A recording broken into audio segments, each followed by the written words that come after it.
let's get started. Stand for pledge of allegiance. Allegiance to the flag of the United States of America and to the republic for which it stands, one nation, under God, indivisible, with liberty and justice for all. Okay. Start this budget meeting today, and the first one on the list is our auditor. My budget's basically the same as prior years, except for I had to put in raises for staff. So, requested raises. Cut it in half. Cut it in half, all right.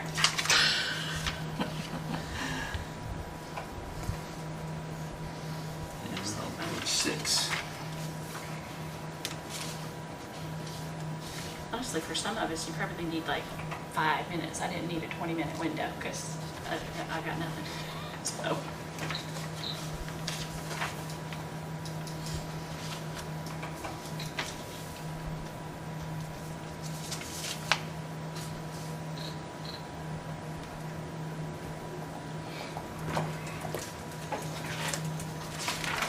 Well, let's see here, Jane. Page 5 and 6. I can't read this morning.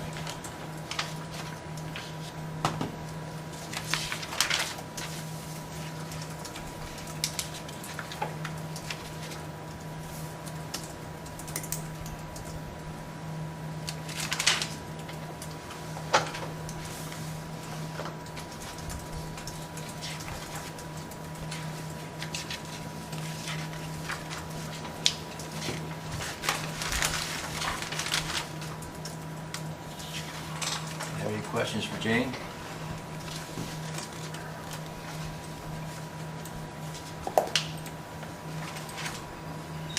Well, those representing, what, 5% Jane raises or 10? I just put 5,000 in there. 5,000, okay.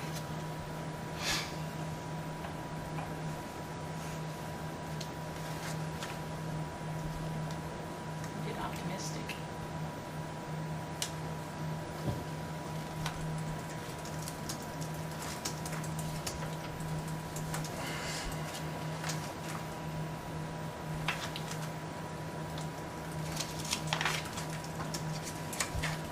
You're expecting more overtime this year, next year? Not necessarily. I was anticipating an increase in the part-time pay. Okay. I was kind of assuming / hoping that there'll be raises this year.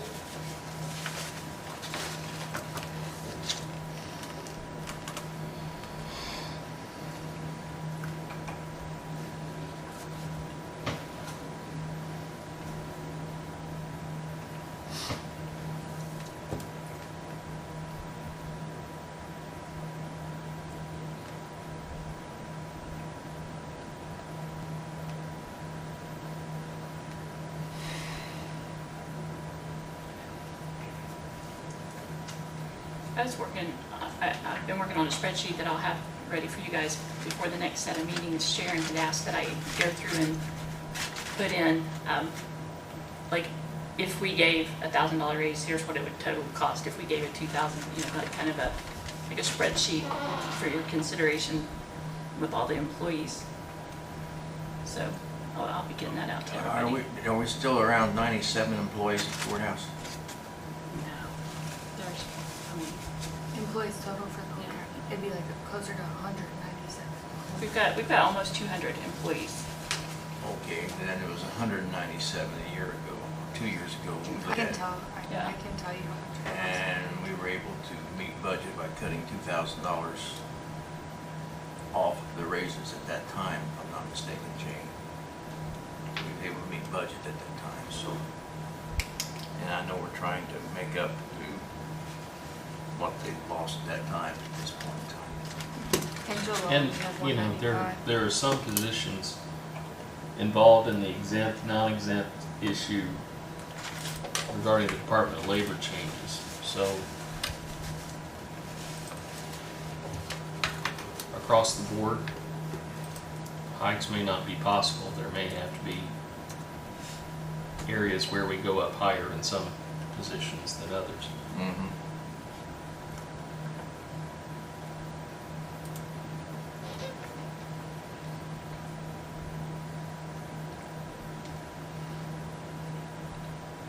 You're looking at a total around $28,000 increase in your budget, which, good reason.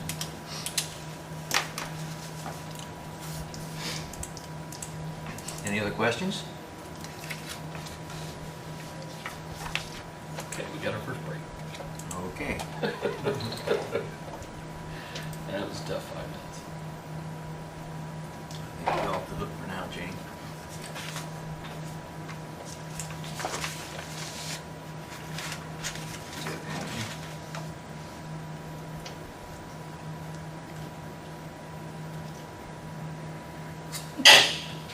Bless you. Wherever that was.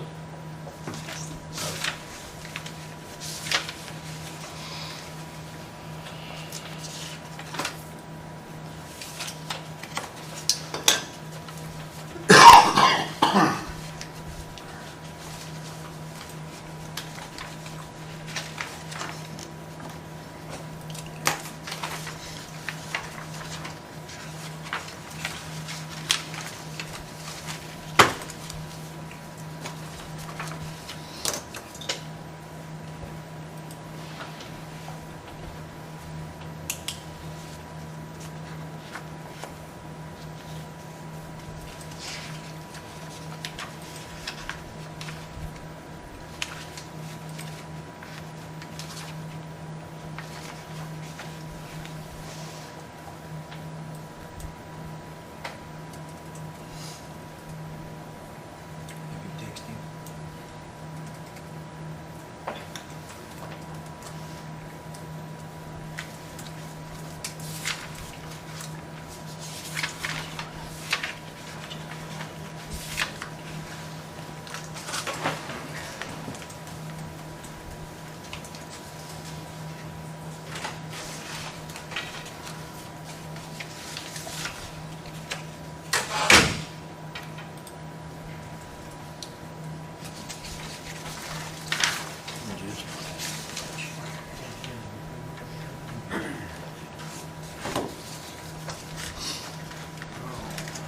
Oh, was right. Bring lunch.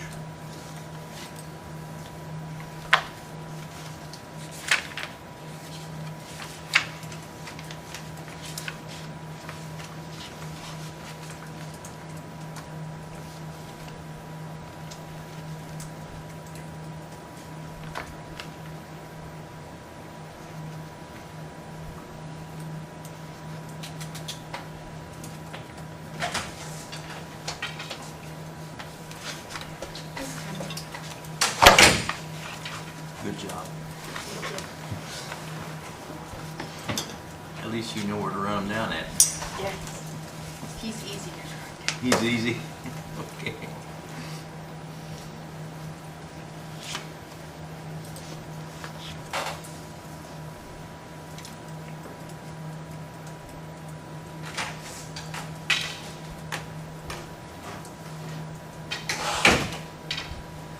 Good morning. Good morning, everyone.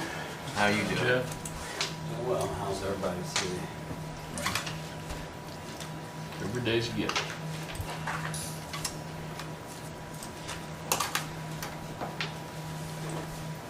You're on page 4, Jeff. Alrighty. Trying to give a little explanation for all those questions that don't get asked, 'cause we don't have a whole lot of time. You don't want to? Sure. Thanks. Thank you, sir. You're welcome.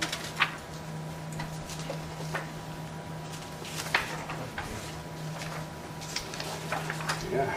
Well, normally make you explain your budget, but you've already got it all in writing, don't you? I try to make it as We appreciate that, transparent and Jeff. as can be. I'm never going to just automatically pad my budget. I actually do the math and decide how much I think I need. I'm never going to bring you something I don't think I absolutely need. Well, we appreciate that, Jeff. Well, We only additional thing here I see that's, is office furniture. You Yes. explained that you need chairs, you said? Yeah. Just in the back room, my office staff, they're fine. They don't really need anything, but the leather and the seats and stuff are all torn. If you were to cross that one out, I'll put duct tape on them and the board will just sit there. I got an extra roll, I'll give you I'm a whole lot easier to get along with, in case you haven't figured that one out. As far as the county general fund, from last year, what you had awarded and what I'm asking for, the only difference is it's up $175. So I'm kind of hoping that 175 doesn't bother anybody. We had to file bankruptcy. Oh, no, that's bad. The biggest expense, the postage is up 300. And then I have the office furniture, which you brought up. The repair parts is new this year. I have a folding machine that's 5 years old. I've only had to repair it once. I do that repair myself because it's basic. It's basic mechanics. There's a clutch spring I'd like to replace. If not, I'll make my own clutch spring. But you know, it's just a folding machine. It's part of our spring mailings that we do. We do our Form 11s when we mail those out. We do those in house. Let's see what else. Oh, we need a new camera, but I'm only going to buy a cheap one. So if I can't find one for less than $200, I'll give the money back. That's the only differences in county fund. I'd like to, sales disclosure fund's been the same for several years. Our software for sales disclosure hasn't changed in its cost. The reassessment fund is a big ask. I've got two things in there. I'll start with personal service. Personal services, if you look on that last page I gave you, this is a list of statewide PETA-BOA, our Property Tax Assessment Board of Appeals, their pay. As you can, the Indiana County Assessors Association sent around a survey asking what PETA-BOA members are getting paid. As you can see, we're the lowest county at $65 per diem. All I'm asking for is maybe a $10 bump. I would love to pay these guys $75. They work hard, they're worth a lot more. They have experience that most boards don't have. But they also, they're not asking for more money, but I just look, as a token, thank you, is all I'm asking for. I'm not asking for more money in the budget line. So I'm not sure this is the appropriate place to ask, but it's just their per diem is all I'm asking the increase for. So the budget line is actually $75 cheaper, or lower. That's one change I'm asking for. Reassessment clerk, I can't keep anybody long enough to ask for more money, so I give up. 13,000 is what you've been giving me, and that's enough. And if I find someone who wants to stay, I might come back and ask for more to keep them longer, but as of now, there's no need to even ask. Assessing services, that's the big one. When I came into office in 2019, there was no encumbrance done to pay for the 2018 December work that our data collection guy was doing. And so for the last 5 years, I have been paying the December payment in January, which they get their check in February, and the vendor ends up waiting, an extra month, simply because it just got out of the domino effect. I didn't even know about encumbrances until 2020, so, but I didn't take office until 2019, so the 2018 bill I paid using 2019 funds. With that said, they have one more year on their contract, and I'd like to get caught up. So what I'm asking for, the big increase in the assessing services, is to cover that December payment, so that I could get caught up and not make them wait till next January for me or next February for me to pay the December work. Does that make sense? So that amount it comes $7,410. I've added an extra, I believe, 25. I need to look up. For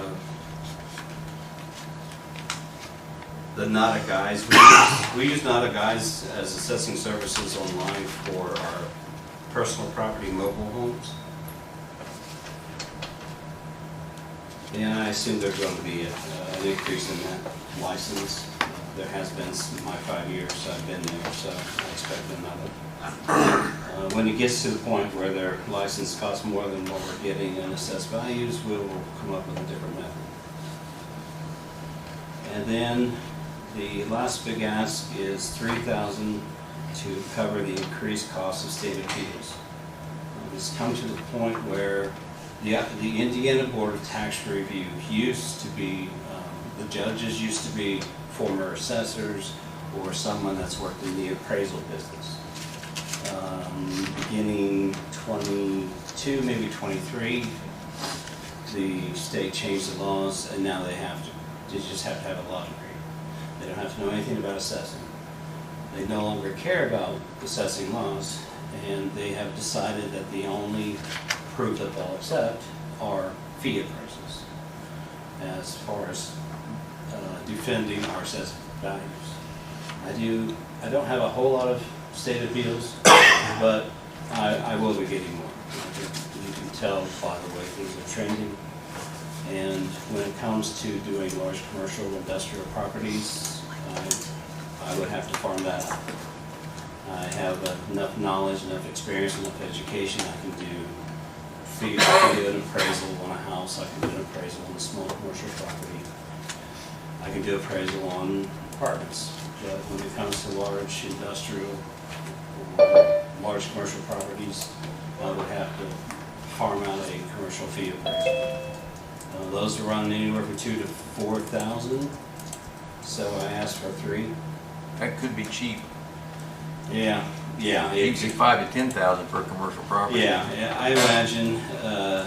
Had to be an MAI out of Richmond or someplace, and they're not going to be cheap. You're not wrong. Worst case scenario, I can't afford to pay someone, and we can figure it out. I do, like I said, I do have the knowledge. I personally believe I could do one, but there's a USPAP standard that basically says that if you don't feel like you're qualified to do something, you're not allowed to accept the assignment. And we're obligated to follow those kind of ethic laws. Well, there are other people that aren't MAIs that can do it less than what an MAI would, because they don't work cheap. So that's pretty much it. Probably our biggest cost increase is how much time and money we'll be spending on appeals. I don't have a lot of appeals, but I have them going farther down the process. There's a whole industry created, in Indiana to appeal assessments. Most counties are behind 6-7 years in the appeal process. So far, I've been able to keep up with everything that's coming The up. reassessment. 54, page 54. Okay.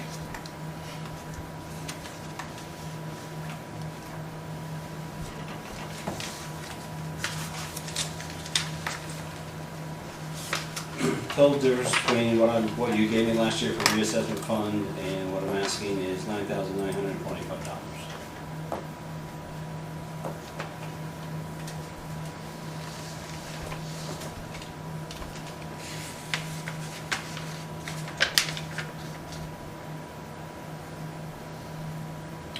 Okay. And that's, see, yeah, make sure, yeah. And the assessing service is the only increase I'm asking for. Everything else should stay the same. Is there any questions or anything? Anybody have any questions for Jeff? Okay, well, Get it together for you, Jeff. All right, thank you very much. Appreciate your time.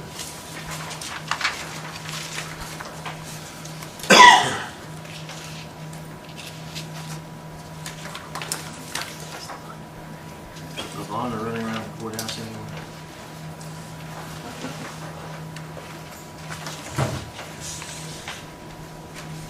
I assume there's other council members that are part of the process. I have a couple of extra copies, so I need those.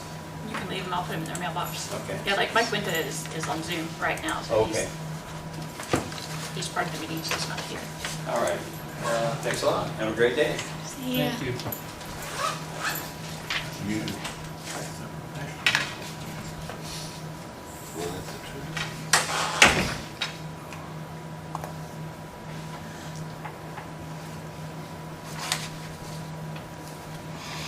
That was only for a year. Linda's only for a year. Yeah, I don't think she likes to be Probably not. here. Chucky does though. Yeah. She's just basically raises on her staff. Coming up on, what's this?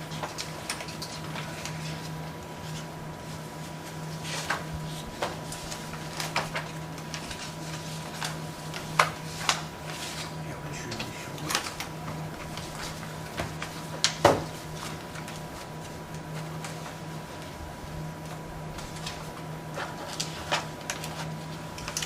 Yeah, she only has one budget. Right. This is run myself. Here's Bull Red. It's not, she has something going on.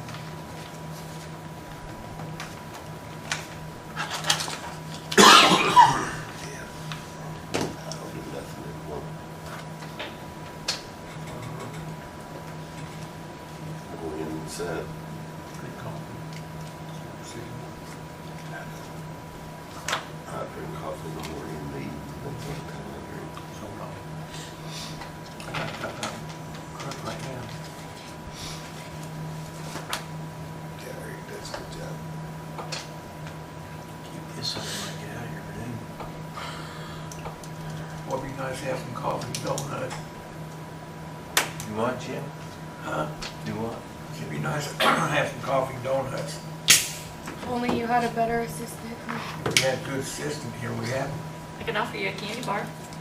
Patty. That just don't cut it, does it, Jim? You know, the one year, everybody brought food and we had so much it didn't all get eaten.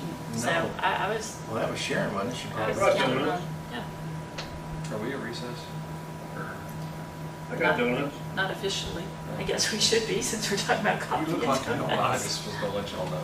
It'd be nice to get, be nice. Do we want to officially reset for a few minutes? Yeah, we might as well. This recess, we want to go to the bathroom or something. We're way ahead of time right now, so. Just have to recess for a second. Get your nap. I texted LaVonda and told her we were ready for her.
fingers all over it.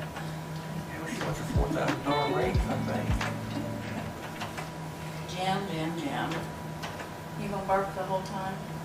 Probably. I'm gonna stay back here and sleep.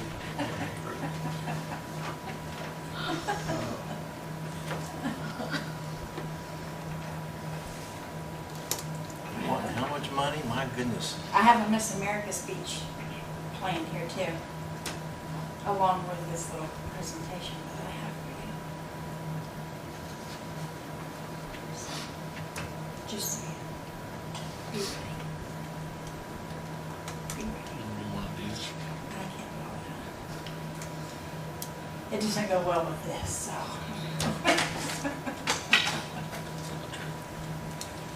Okay, ready to start again? Let's go for that. Welcome, Lavonda. Thank you. Okay. You want to explain your budget to us? I don't believe I asked for too much, just of course, as Page everybody. 26. Hmm? Page 26 in the book. Oh, I've got it. I'm already there. I'm You're with already you. there, okay. I'm with you. Yes. I think the only couple of changes I did make was, of course, in postage, just because postage is going up. I think it's going up again maybe in January, I think. And of course, payroll, just because everybody else has anticipated, increases in cost of living. So I put that in there as well. On your part-time, Lavonda, are you just, you're not seeking more hours, you just expect higher pay, is that what it is, or is it a little of both? It's a little of both, just so I can get her. I've got her in my office right now 3 days, 3 hours a day. I'd like to have her in there, 5 days, at least 3 hours, 5 days. Okay, so The you more I can have take in 9 there- to about 15 hours a week. Okay. Yeah, that's the goal. Other than that, I didn't really have a whole lot of changes. Other than that.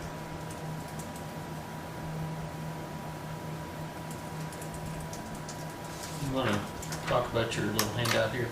The graph that I gave you, I'm presenting, it's a financial update, that I think will be of great interest to all of you. They're not the most thrilling topic, but it does have some significant achievements. Instead of the usual colorful chart, it's just a simple graph. It's all in color, of course. The graph represents a story of strategic financial management and impressive growth. Each point on this graph represents a county bank account, and the upward trajectory of the lines demonstrates the increased interest rates we've secured since the pandemic began. We've been proactively negotiating with banks, ensuring that their taxpayer dollars are working as hard as possible. We've strategically moved funds, always prioritizing the highest possible yield. The results are clear. Most of our accounts are now earning over 4%, and 2 of them are now exceeding 5%. We're continuing discussions with Fifth Third Bank, which I've been on the phone with him, and I've talked to him also at conference, to further optimizing their rates. He has wanted me to move monies over, some more monies over to help optimize that rate. And my question, the question I think is out there is, how do you best utilize those gains? I propose we leverage this financial success to invest in the backbone of our county, our employees. Okay. I know that we can't include it in payroll because it's not sustainable income. I get that.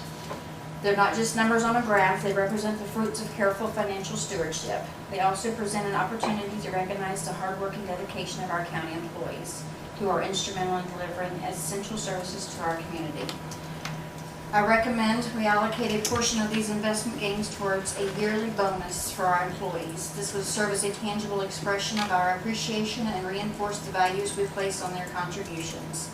A motivated and engaged workforce is crucial for a thriving county. By sharing in our financial success, we can foster a positive work environment and further strengthen our morale. I invite you to consider this proposal and join me in transforming these financial gains into a meaningful investment in our people. My proposal, bottom line, is to utilize these gains, as it were, to help the employees. I project at the end of this year that it'll be close to almost $700,000 alone. just in the increase in interest. You said that each one of these bars represents an account? It represents the year. The year? The year. Okay. The year All right. over all the So for accounts. all the accounts? Mhm. Okay. So it represents So overall. what is and you said that in some of the accounts you're getting over 4%, and in a couple of them you're getting a little over 5%. So what is this is just the interest earned, Yes. right? So how much were the deposits? I mean, So for example, my Fifth Third has a little over $3 million in it. okay. Okay, my United Fidelity has over $5 million. Mm-hmm. My smaller ones, like Union Savings, has a little over 200, that's earning a little over 4%, Okay. things like that. Okay. So everything to get what were all the deposits together? I'd like to see what your overall percentage was. Okay. All right. I get that. You know what I mean? I So get that. between 4 and 5%. And as you know, interest rates are getting ready to get cut. And So- that was my next point, because we Okay. did talk about that at conference, that they are gonna cut them, they're looking to cut them next month over 50, a little over 50 basis points in September. Is what I was told at conference last week. I'll be surprised if it's that deep. But okay. Yeah, and that's what they said, 25 to 50, I believe was his words. I would think closer to 25. But, Yeah, yeah. But worst case scenario, they did say 50. Mhm. But yeah. It'll be a long time before we start seeing the kind of interest rates we're seeing right now.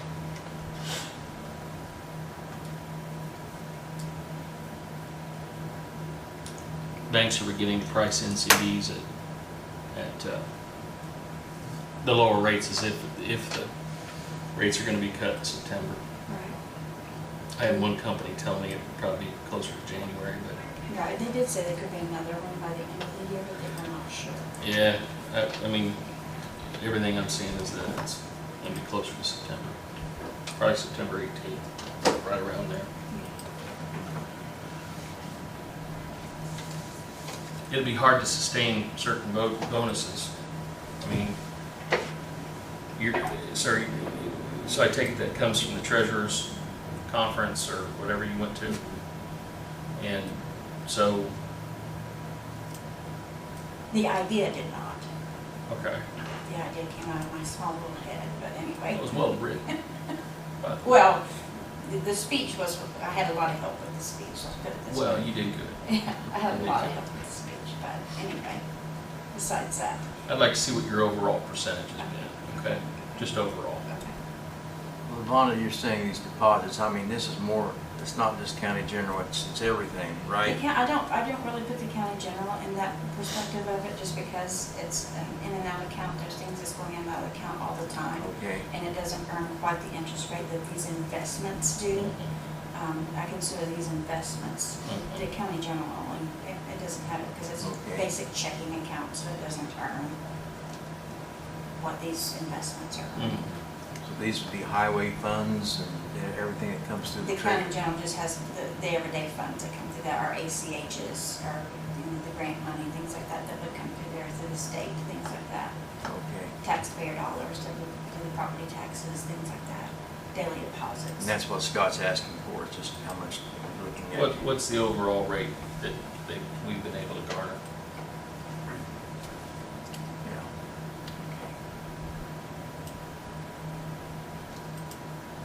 Well, you've done a marvelous job, just don't leave town, okay?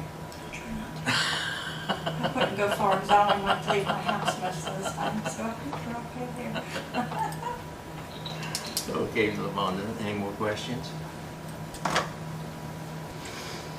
Well, you'll even hear your skin's still on. I hope so. Everything's still intact anyway. Thank you, Yvonne. Thank you.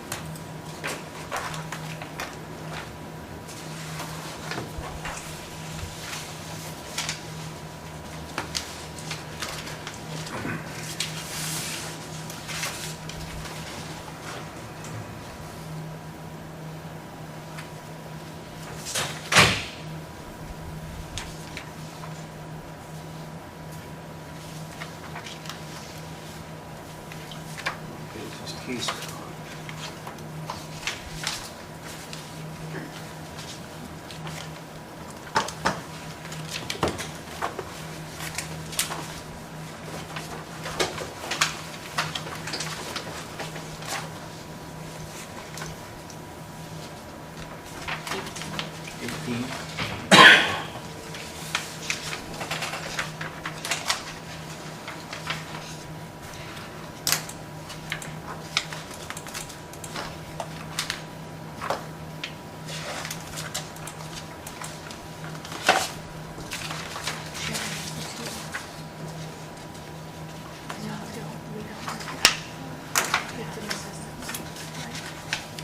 That's a grant.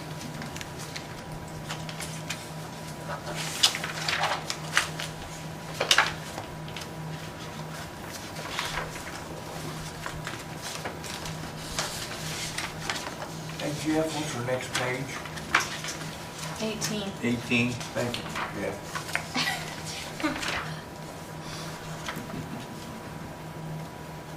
We could put a little paper tag on all that. You have time to take a trip to Jacksonville. No, I think, I Next told one. I told them to go You ahead and. tell me it's the next one. I don't know any anyway, it's okay. It's a short one. Con roll this morning, it's still there. It's also all morning. Hello.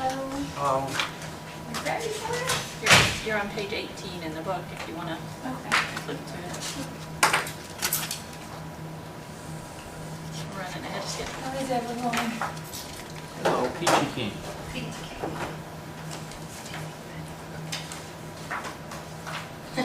I know you guys always love mine. Short, sweet, to the point. Yes.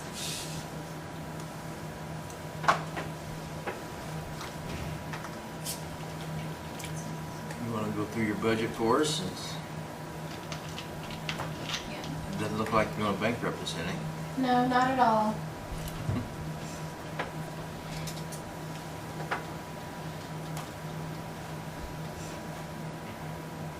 Well, my total budget for, and it's just for salaries, is $35,897 because my grant pays the other half. County pays one half and my grant pays the other half, so. And we don't ask for monies for supplies or equipment or anything like that, it's strictly for the salaries. That's it.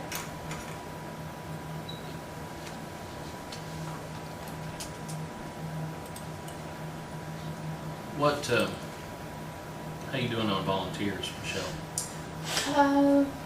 I know this isn't Right now, financially we're on related, a but- roller coaster ride. Sherry did just train two. Altogether, we have 6, and right now we have another 6 that are interested, but it's like a hit and miss. School's getting ready to start. We had a couple of teachers, and then we have someone that she has to have surgery, and that, so hopefully by the first of the year, we'll have another new 6, so that'll give us 12. But, DCS's, where they detain the children is getting lower and lower and lower. So that's kind of good for us because every child can have a CASA volunteer, because before we were just off the charts with children and we just couldn't handle all of them with a personal CASA volunteer.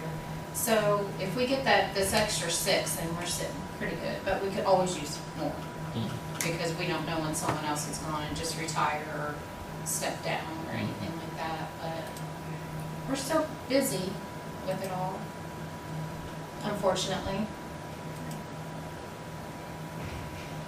Why you want to be a CASA volunteer? Well, since your budget is pretty straightforward, and because we're being videoed now, I'd love to give you the opportunity to make Oh, okay. the Well, thank you. talk about it. We don't have a male volunteer. We did have a male volunteer, it was Daryl Robinson.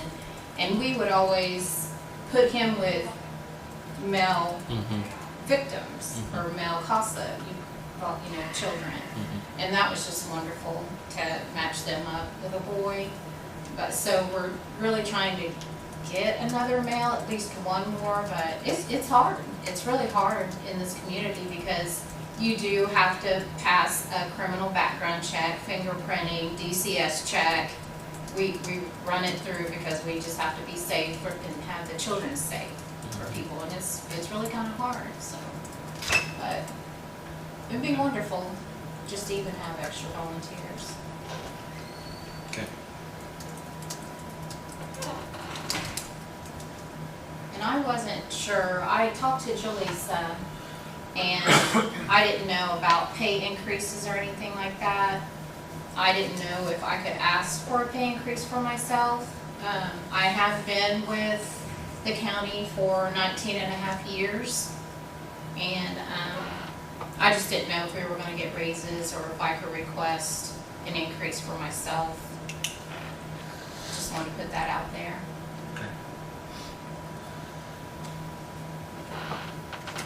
And that's all I have. Okay. Any further questions? Well, you've done well, thank you. Thank you. Damn, this is the one. Someone left their paperwork, by the way. Jaleesa, Terry wants you to stop back in if you could. Oh, okay, I can do that. Thank you. Yeah. Thanks, ladies. Thank you.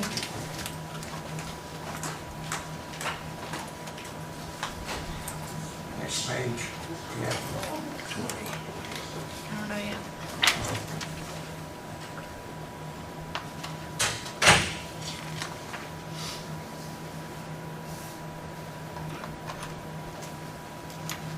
Okay. Betty says she's got at 10 o'clock, which shouldn't take long, and she would come in as soon as, I'd ask her if she could come early, but she can't come right now because she's got at 10 o'clock. Okay, this is recess for a few minutes.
right, Scott. I don't mind waiting, you guys are way ahead of schedule, whatever. Well, your budget's on page 20. All right? You got that. Well, we got page 1 too. Like I said, she has 4. Yeah, I have to skip around a lot. So, yeah, start with page 1. Try to keep. Found him. You got a jury trial next week, is that correct? Jury trial coming up? I don't know, my wife got paper served yesterday. You know who? You know, I think Superior Court sent out summonses probably. Yeah, not next week, I don't think. I thought it was, well, Oh, I don't know. it's usually 2 weeks out when they get them. We got the place. Usually roughly 2 weeks out when they get them. She got the place for seeing Danny Hale. Okay. I thought you usually sent them in the mail. It's up to the judge. Oh. So I don't, the judge that does all that. I mean, we ask for a jury, or sometimes the judge calls it on their own, but we don't send out the jury. We don't even know who's on our jury unless people like you tell us until a few days before. We don't get the list until the end of the week before. It's not the one that your wife caught for me, you and your wife, the buying while under indictment. That one pled. Okay. So it's not that one. And thank you. They shouldn't be doing stuff they're not doing. I gave all the wrong answers, still got stuck on the jury. Oh, we don't do these. Probably. Page 1 then? Yep.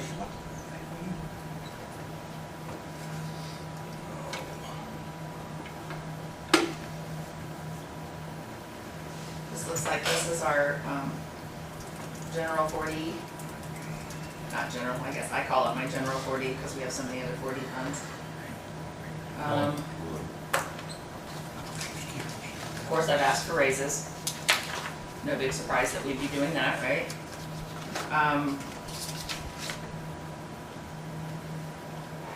I got a little confused, Jane, on the. Is this the one that I do the? I don't know. That's the other one that I need the benefits on. I don't know.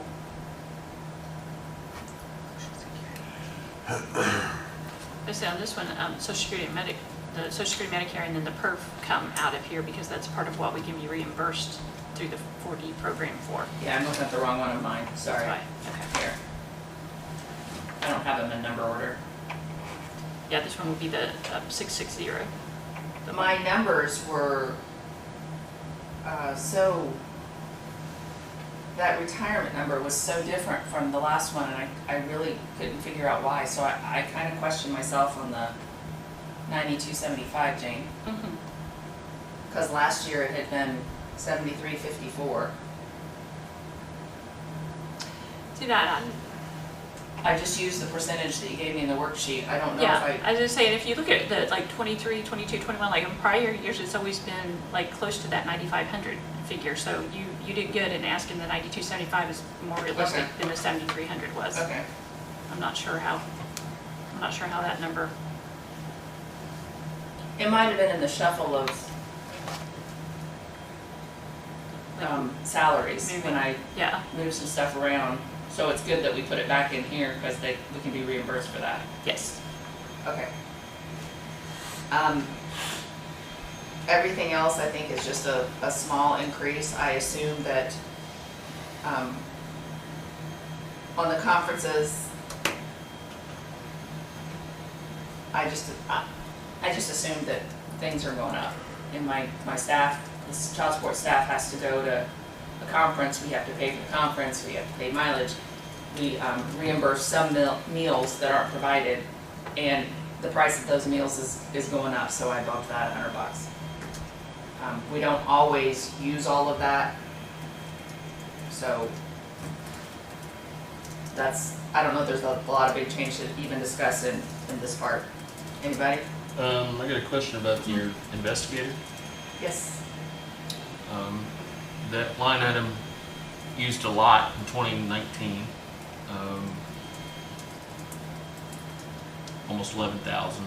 Used 1,900 in 2020. Didn't use anything in 22, 23, and is on par to spend about 4,900 this year. Okay. Tell me about that. Well, your 1891 is paid right before the world shut down for COVID. Gotcha. At that time, that position was occupied by Jim Holbrook. He retired. We didn't have that position. We moved it into administrative assistant hire. Okay. It was an administrative assistant / investigator. Where's the, You also General? have an investigator line in your 9. What page? Location 9, which is page 20, I believe. thank you.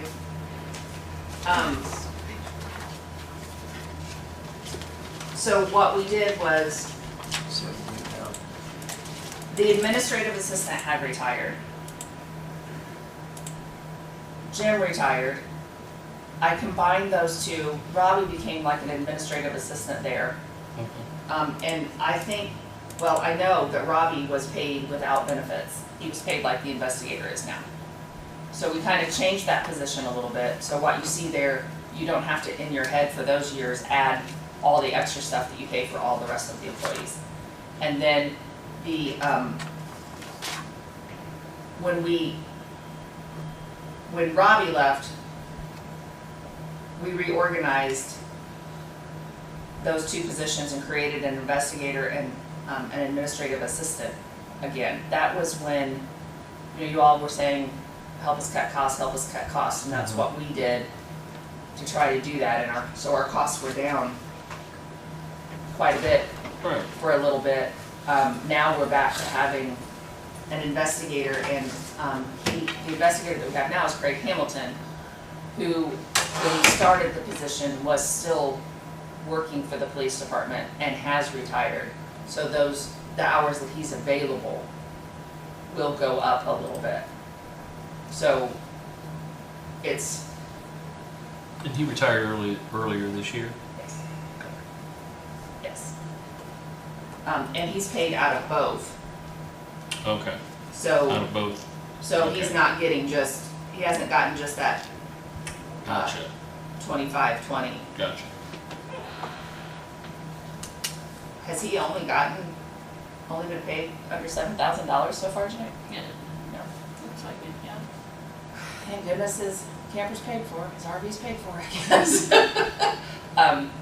He works more now than when he retired, but it's a pretty good retirement job too, so when he wants a Monday off because he's camping or, he takes it.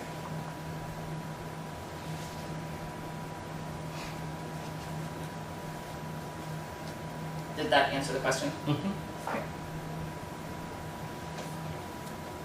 And again, those are funds that we don't, that 17 is, when you look at it, you're not automatically adding money in your head because there's no retirement benefits, and isn't that correct? It's paid as a Yeah. part-time. Yeah, no retirement, no insurance, no Yeah. paid holidays or Got it. vacation days or, yeah, I mean, it's strictly, Strictly a part-time gig. You need to make $20 this week, you work an hour. Which ain't bad. No, but it's also a really great deal for us because the hours that he is here, and I can kind of request it when I know that we have like a problem hearing or something that we need some security for. He's a retired police officer, he still carries. We occasionally have a crazy that comes around to all the offices, and it's nice when he's here to have somebody already trained in that de-escalation and whatever to handle that. So he gets a little courthouse security work in too sometimes.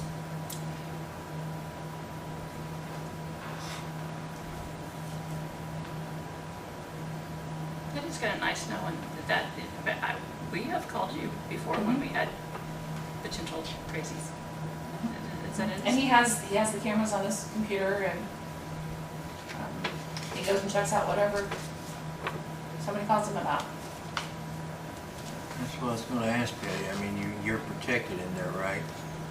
Your at your office? We're more protected than we have been, yes. The door between the two, between the outer office and the inner office has been very good. It's been some great peace of mind. When we have the occasional problems, we do what I hope all the offices do. We really just lock down. Even we would need keys then to get in and out, just to go to hearings and back. But I mean, would it be in an ideal world, would we have more courthouse security in general? We all know the answer to that. But I don't come to work feeling scared. I mean, I don't think anybody else does. We've all got a job to do. Yep, absolutely. Is that it for the first one then? Right? So, page 20 is where your regular prosecutor. Okay.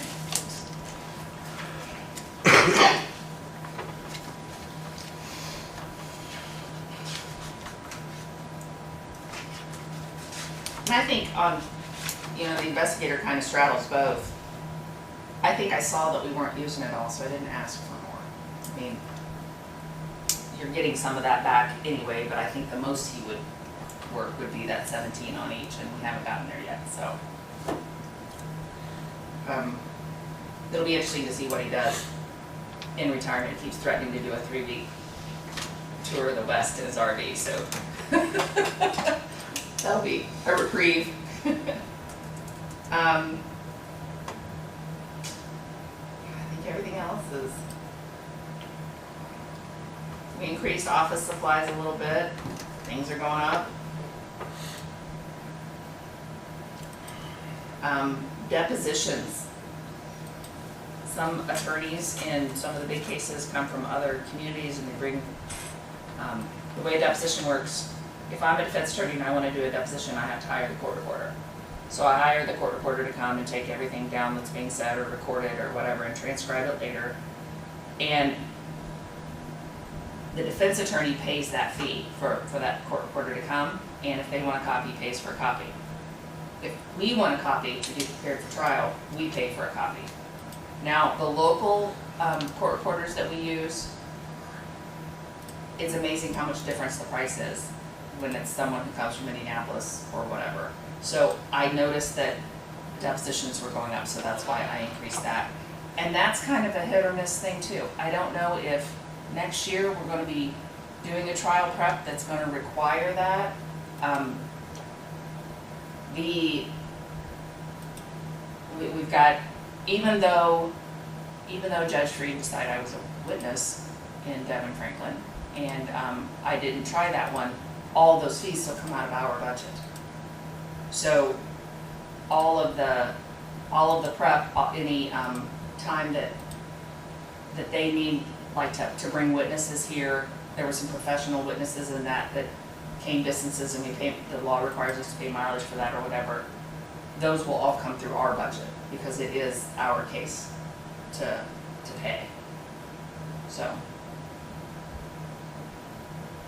I don't foresee a lot in that. There didn't seem to be a whole lot, but certainly the insanity came out of all that stuff comes out of judge's budget here too. I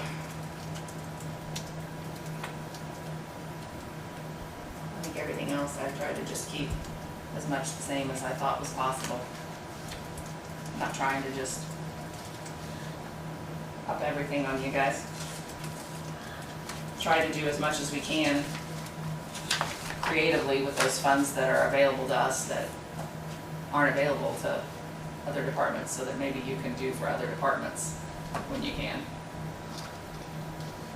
We appreciate that, Betty, I really do. You were one of only 2 departments that actually cut your budget last year. Didn't you ask us to? You were one of only 2 to cut your budget last year. Hey, I try to be a team player. When I can. All right, so that's the 2 the 2 big ones. deferral fees, I think is page 43. 43 and 53. Okay, 43. Well, that telephone,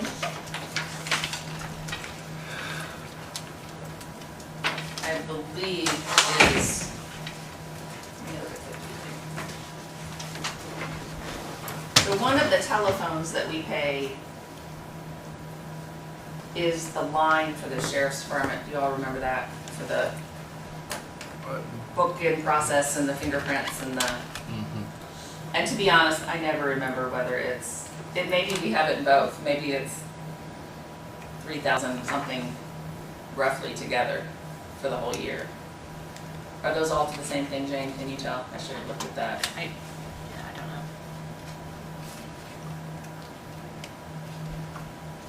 I mean, it could be, because I know we've got other expenses that we split. And I know last year we asked and we put in, let me see, maybe I can tell. About what? Yeah, because we went over and on 53, we actually spent more than we budgeted, it appears. If the budget, I can't see the budget, but we paid more out of that. Sometimes we just look to see where we paid it the last time from, and we pay it from there, and then Jane is so kind as to go in and switch it from deferral to diversion, because we did those mixed up. Because in 23, on the budget, on page 53, we spent $33.50. And certainly we didn't have that budgeted there, but there was one of the budgets, here's where we put in the cell phone, so that would be coming out of money generated by us instead of asking for any money.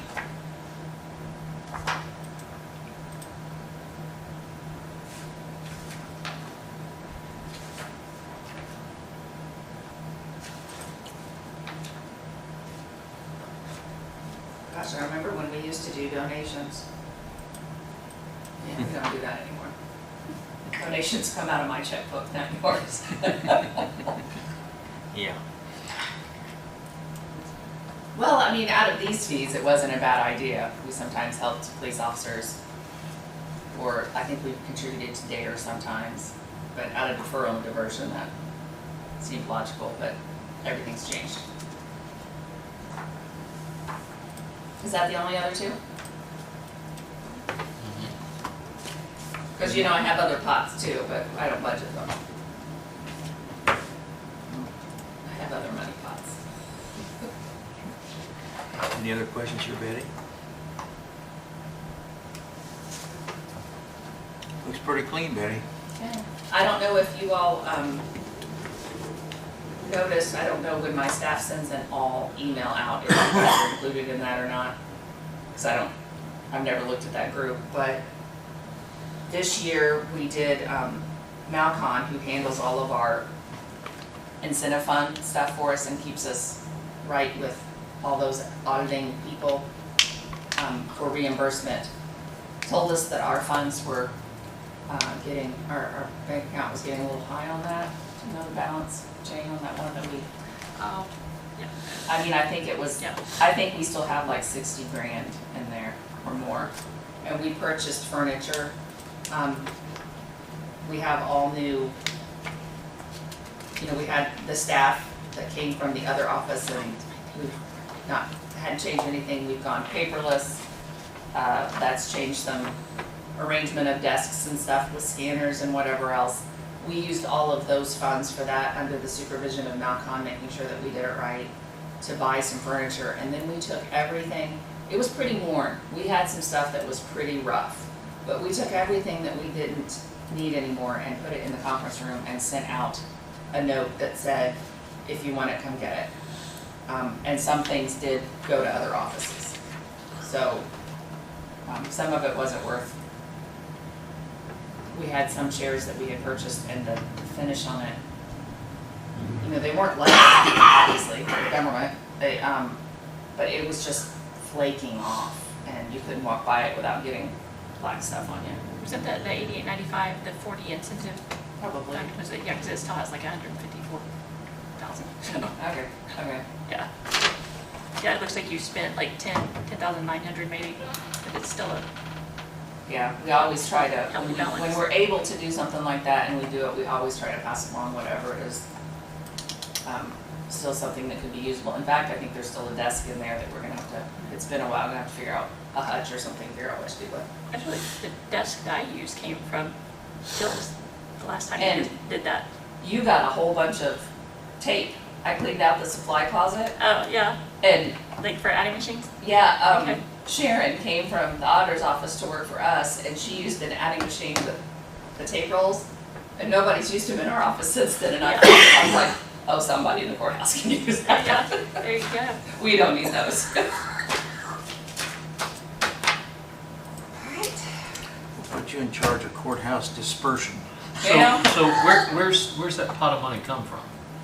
It's reimbursement when we do certain things for our support. The federal government reimburses qualified expenses at a percentage, and then that percentage is actually divided between the clerk,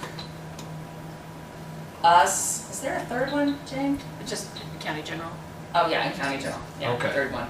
So all the money that you all spend toward support collection,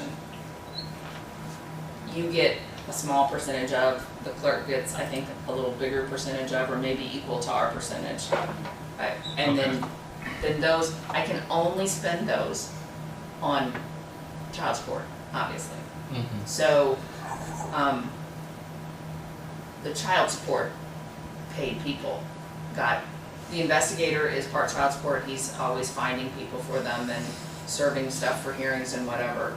So, it's really those parts of our office that serve child support that get that, and Okay. we can't, the state has decided they need higher resolution scanners. So we're gonna have to buy those, I think they're ordered, and I'm going to get the benefit of having a scanner on my desk for e-filing for the first time, because I'm going to get their hand-me-down. So, but you know, at least we can use it, and if we end up with an extra hand-me-down in that regards, then we'll see if someone else needs it. Those things have a short life anyway, you may as well get as much out of them as you can.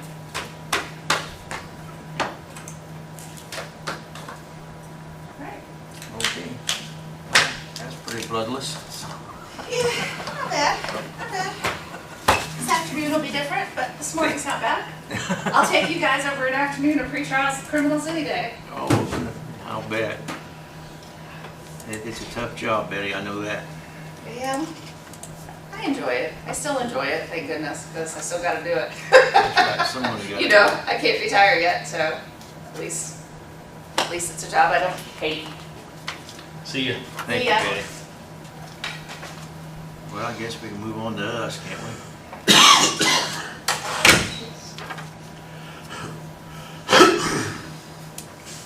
Page number, Jeff. 14.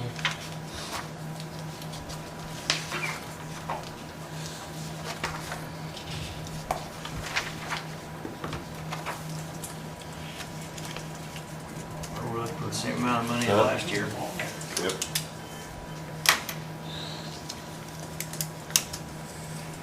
No changes. 5,000, that's Jeff's, right? Paying 5,000 a year.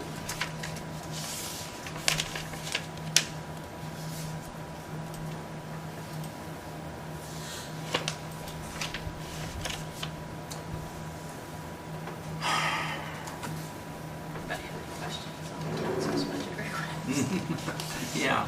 Any questions on the budget? There's 2 items.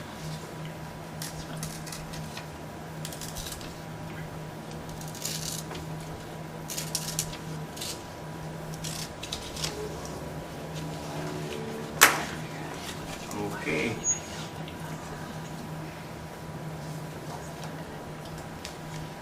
Ready for our 11 o'clock at 10:30.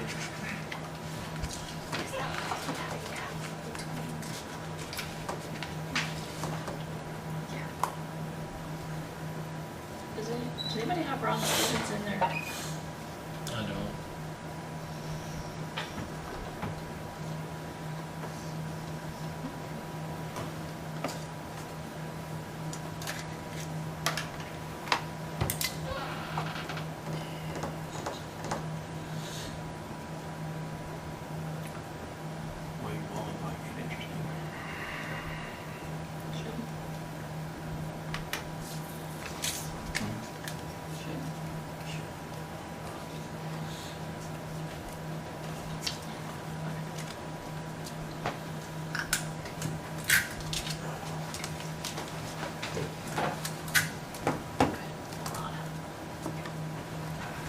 Jen.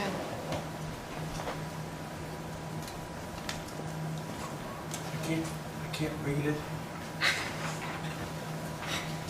You're a brat. I'll give my granddaughter.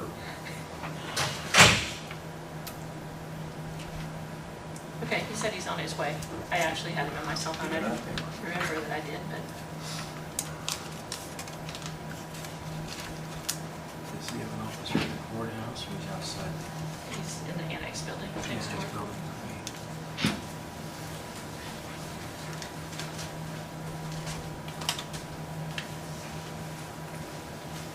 What's the same as last year too? Actually, it's not. If you look at your screen, what he turned in his request late, so I had to use last year's numbers.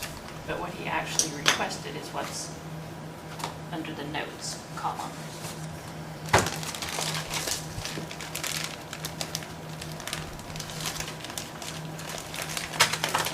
$24,000.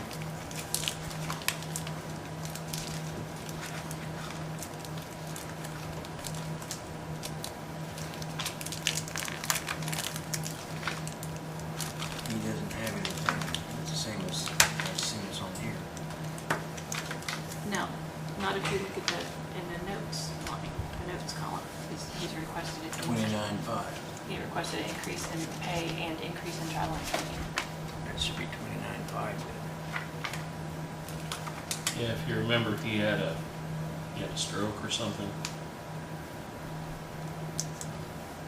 Wasn't that the reason why he was late? It was an illness-related thing. Yes. Yeah, you sent us. I'm just trying to find it. Oh, here it is. So for my deadline for DLGF purposes, we have to advertise the budgets so many days prior to the start of budget hearings. So I can't wait. Right, I got it. And what happens if somebody doesn't submit one, it defaults to the prior year. Right. So there were two departments that happened. But you sent that out for us and, what was it, soil and water? Yes. And so that's what, hey Bob, that's what she sent out on the county email.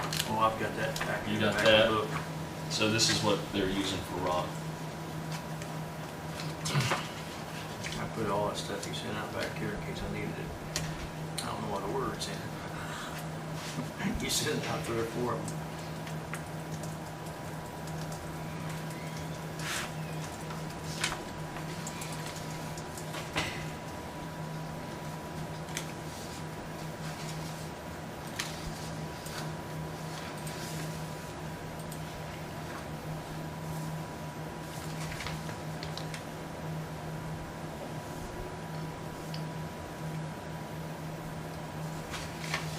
Jane, what's his hourly rate?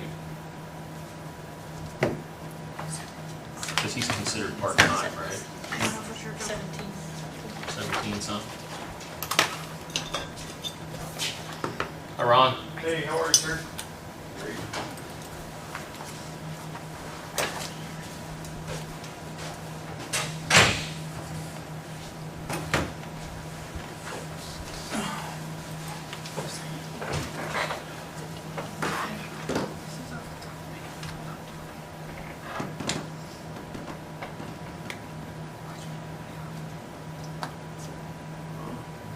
You're on page 27, Ron.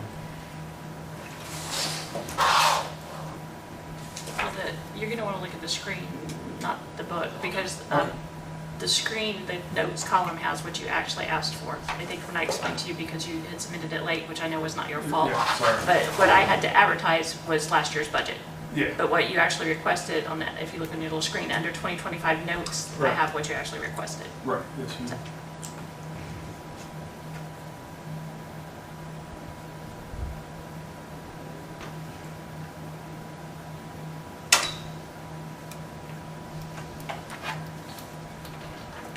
So the only increase we see is your salary, right? My salary, and then also under travel and training expenses. I asked for an increase there due to, since I've taken over, and I don't know if you guys know or are unsure or whatever, but VA van program that we used to have here, that where the VA provided, well, they didn't provide the vehicles. County pays for them, a portion of them, half, which is about $15,000 to $20,000 for a vehicle. That's the county's portion, and then DVA puts in the other half. And then the vehicle is controlled through the VA. Maintenance is done, fuel is done, all through the VA. But there's training that has to be done for volunteers. It took me 2 years to get the VA to get my training done.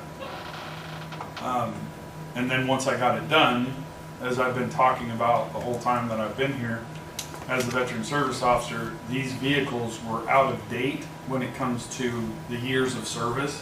So they were like much older vehicles, and then also the mileage. Mileage can't exceed 100,000 miles. Both vehicles that we had two. One was a big passenger van, like 9 or 12 passenger van, and then we had a small SUV. It was like a Ford. I can't remember what the brand or the model was, but that was a secondary program where they issued those vehicles out. So we actually had two, because way back in the day, many years ago, more than 5 or 6 years ago, we had like 8 drivers here, and we had a lot of people that we took to and from the VA that were World War II and Korea War vets. Obviously, a lot have passed on now that they're in their hundreds and late to mid 90s. But so back then there was a lot. We had 5 people leave as volunteers because one person got disqualified as a volunteer. So the other 4 people that he brought with him to be volunteers all left, which left us down to 1 for many years prior to me taking over. And then when COVID hit and the VA mandated that all volunteers take COVID vaccinations, he refused. And he's in his 70s. I understand why he's going to refuse it. Well, that left us with no drivers. That's when it got brought back to me that, hey, oh, by the way, we don't have any drivers and we have people that need rides. So I wasn't authorized to drive the vehicles. That's why I tried to become a volunteer, tried to get volunteers. And I got 3, but none of them were ever contacted by the VA. Well, this is still a county issued program. A lot of it was never brought to anybody's attention because the volunteers took care of it. So when there's no more volunteers and the problem still exists, then it finally rolled back to the office in which it's responsible, which is mine. So in the meantime, what I've done is I've used my vehicle, my money, my gas in order to take these people to their appointments, because some of them do not have anyone to take them. So it's either they miss appointments, they don't go at all, and then we're talking about people's health here. Some of them, it's a life or death thing. Some of them have taken them to surgeries, have taken them for other appointments that are critical for their care.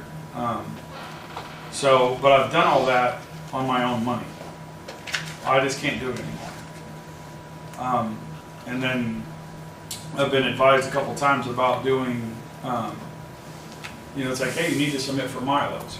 And so that's where the increase comes, because on average, I take 1 to 3 people per month to and from the VAs. And that's any VA here. Indianapolis, Dayton, or Cincinnati. Richmond, Shelbyville, or Lawrenceburg. Those are the clinics areas. I've also now started taking people to Muncie. So in doing that, that increase was on average for 3 per month, and each one of the VAs is approximately 50 plus miles away, round trip, based on what mileage allocation is. That's where I came up with the $2,000 for the year for mileage reimbursement. So that's the only other increase I had, other than my salary. Ron, were our vehicles that they supplied before? They were returned to the VA. Yes, we turned on that. They owned them. And I mean, the county, and I asked the question, hey, can the county buy these vehicles from you? If you're just gonna get rid of them, they're like, nope, can't do that. One of them was from Ford. It was a Ford Motor Company program that they're like, nope, we want all those vehicles back. What did they do? They turned around and excised every one of them and sold them. And I asked the question, can we buy them in order to have it, still have it? But there's a lot of requirements, like going to the Dayton VA. See, the Indianapolis VA allowed us to go to the Dayton VA, allowed us to go to Cincinnati. But the Dayton VA program will only allow them from Richmond to go to Dayton. That's it.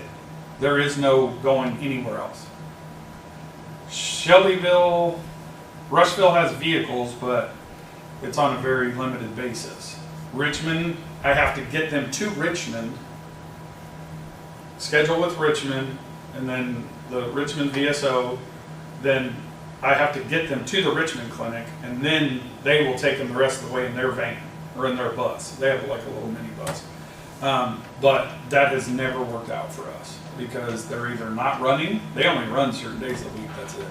I run any day that we need somebody. And I have 3 volunteers now, myself plus 2 others, and I pay for their gas. Now Mrs. Cranfield has offered the vehicle from her business. I just have to put gas in it. So the gas problem is still the thing. So paying for mileage would help with that. I know I've asked for a vehicle or help with it, and I know the sheriff's department had excised a couple vehicles, but they were reissued to other folks that needed them more, I guess. But when I first hired on, I was promised a vehicle. And I don't just drive to the VA. I drive all over this county. And I also drive over to Rush County, Wayne County, and Franklin County, and Union County in order to see veterans. So having a vehicle that, even I don't care if I got to share one, but at this point, mileage is cheaper than a vehicle. Looking at cost of tires and gas and upkeep and maintenance, me asking for mileage and my thought, and I'm over to better ideas. Mileage is the cheapest way to go, vice getting another vehicle. You said that when they purchased these vehicles, the county paid half and the VA paid half. Yes, sir. Are they still doing that? Yes, sir. I'm assuming these are used vehicles with No, sir. They're new. brand new ones. Yes, sir. You're not gonna get one less than $45,000. That's why our portion would be 15 to 20,000, and that was 3 years ago. Because what they do is the county puts in their half of the money. The DAV, the Department of or Disabled American Veterans Organization, they put in the other half. Then they wrap the vehicle with some cool wrap on it, and then they issue it to the county, but the VA controls everything. And they won't let us buy it back even though we got a half interest in it. No, sir. That's government for you. Ron, when you're saying the county, you mean Fayette County, Fayette Yes. County government? Yes, ma'am. Because I don't remember ever buying a They vehicle. were purchased years ago. Okay. And I don't know So- how long ago or how Okay. it was all done Because I could say back it would then. have had to have been done before I was here. Right, and trust me, it outdates all of it. It predates all of us. Okay. And then that's because when they told me about what was going on, I had people to take, and I'm like, it's a buddy giving a buddy a ride now. Is what it is. And they reach 100,000, they go come out of service. Yes, sir.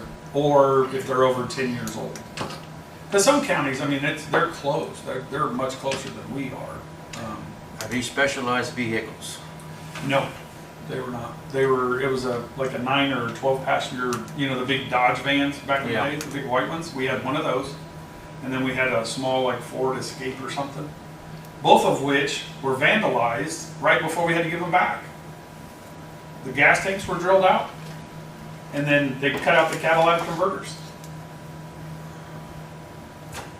That could have been a county expense that the county had to pay for that had we not, those not been going back to the VA. Because I went and got estimates for them.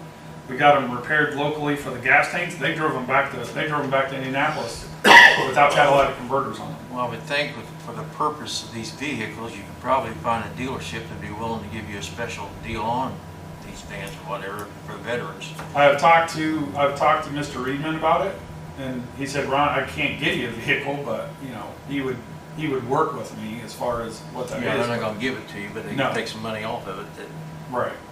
donate. But, a lot of it too is the biggest question that we get more times than not is, do you have a handicapped accessible van? So for wheelchairs, for instance. And not many counties do. There's only a couple counties in the entire state of the 92 that have wheelchair accessible vehicles that do that. But they can order them. They order them that way, yes sir. And sometimes the counties have paid for those vehicles on their own, so it is not a VA vehicle. The county has done it itself. Vehicles have been donated, all those things. So that's just the background story as to why I'm asking for an increase here. So that way I can at least get reimbursed for my gas and my wear and tear on my we cars. understand, Ron. Yeah. So that's where that falls into. But, and it's not just, driving around town, I don't even think about that. That is not something I'm even worried about. It's the longer trips. And like I said, it's on average 1 to 3. Like this month alone, I've done 5. Well, you know, we'll look at your budget, but it's something you could check into, what kind of discount you could get from a car dealership. Ford is not willing to give me one. They're not even willing to discuss it. Barry Larkin must be broke. I just ran into a brick wall when I even wanted to go talk to them about it. Yeah. They were pretty stone cold no. I'm like, okay, I just appreciate it. But they're not a local business, look, Reedman. No. And I know the county does a lot of business with the sheriff's department and some of the others. And I'm to a point where I'm gonna go up and talk to Ryan at the probation department, because they have a vehicle that they have now, a van, to see if, hey, can we split time on it, or would they be willing to allow me to use it? Again, if you were, But I don't know all the rules just on to that. use it, just to use the van. Right. Yeah. Because if you buy anything, the veteran's gonna come in and take possession of it. If we did it through the VA, yes, sir. Yeah. And I'm the only person that could drive until I get volunteers that are trained by that. Basically, you go through an occupational health deal, right? So you gotta go see the doctors, make sure you're okay. And then after that, you just sit through some computerized training and then you answer some questions at the end, and that was it. But it took me 2 years to get that. And the other people that I signed up never got called. And it was horrible. I love it, we support our veterans up to a point. I'm just gonna let that one go. Yeah, I understand, Ron. You know where I'm at on that, but Yeah. but yeah, other than salary, that's it, sir. Okay. Any other questions for Ron?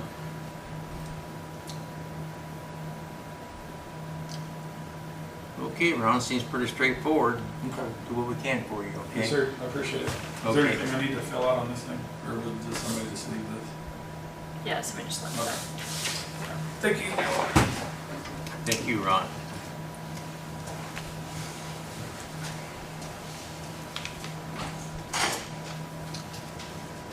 Is Matt Sherp in the building? I had texted and asked Terry if she could reach out to him to see if he could come Okay. before 11.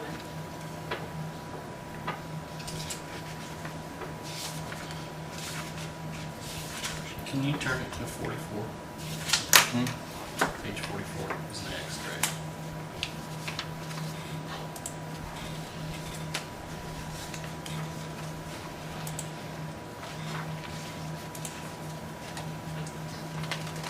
Sure.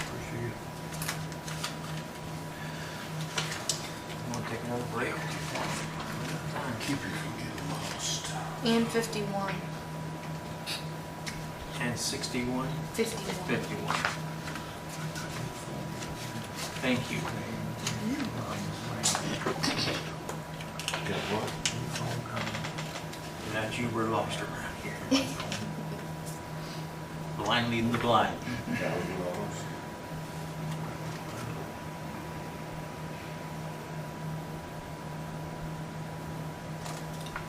Well, they're wanting $500,000, or almost $1 million.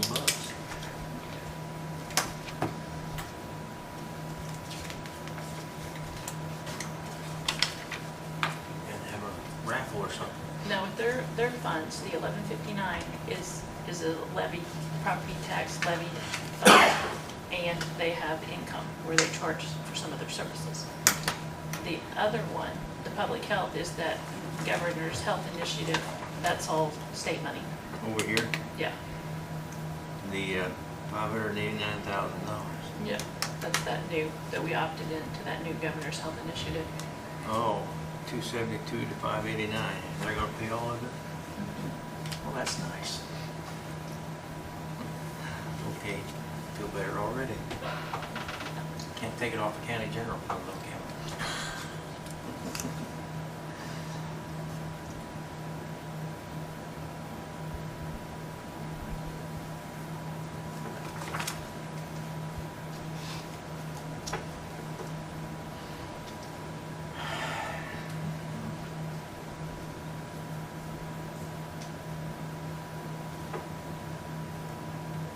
So this is state money, but it's still budgeted by council, so it has to do with what county says. Even though it's weird, because the state approves the budget, but then we also have to approve the budget. We're just a rubber stamp. But like if he wanted to use that money to all the staff for $20,000 raise, he could. No, we missed, they would have to approve. Just for my benefit, where's William Walling at on here? Emergency manager. He's after Matt, do you mean where's Page 8. Page 8. in your book. Page 8. He's not on the front cover here, emergency management, civil defense, is that it? Yeah. Yeah, okay, I got you.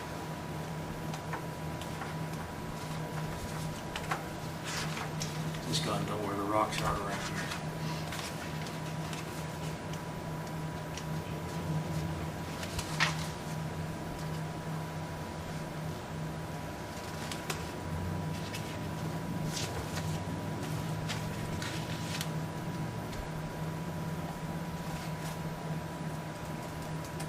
Okay.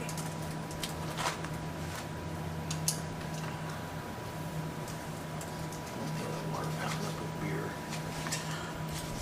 Everybody wants to drink water then.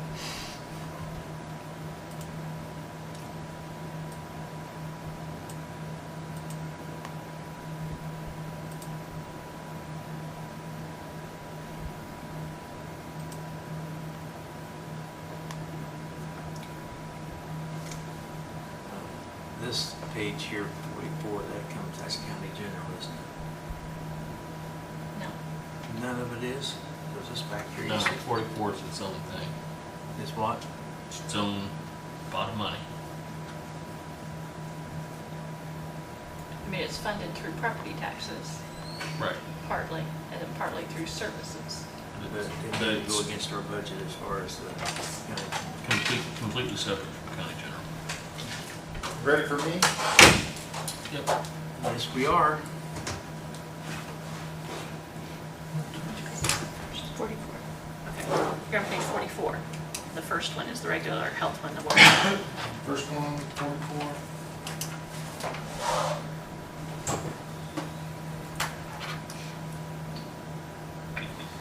Okay. Do you want me to just start? Go right ahead. Okay. The 2024 budget and the 2025 budget is very similar. There is an increase for the clerk's position.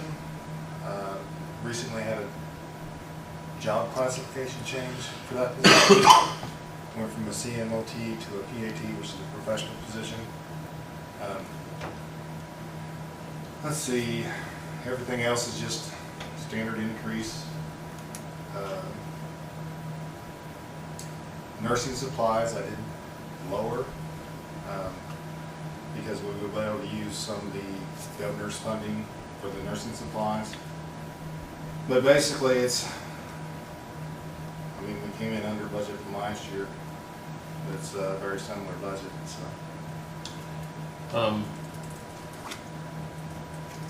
At least in the health department area, not the local public health services, which is the state stuff.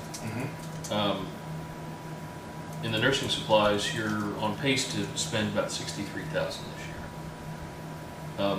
Will your pace speed up after school starts, or what is that a seasonal type of thing where you have more costs later?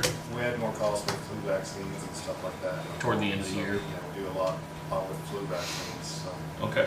So a lot of that will come on later. And like I said, that line item Is also in the other one. is high, but it also is reimbursed. So anything vaccine-wise that we purchase and supplies, so that includes all the vaccine, medicine, or any vaccine shots, supplies that we do. So when we do that, we bill insurance and it's reimbursed. So it looks like a great big line item, but it is reimbursed to the county. And like I said, I did add it to the other one too, so that's why it did go down. Okay. So in the past years, every year we've had to come in and ask for additional appropriations, so I want to avoid that. But at the same time, be able to pay for the vaccines and stuff that we do get in.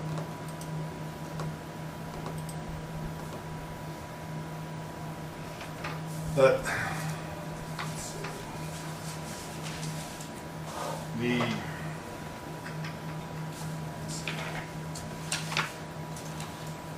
Yeah, like I said, it does get confusing with us having the two budgets now, 1159 and 1161. As you're aware, the 1161 budget is based on the Health First Indiana funding.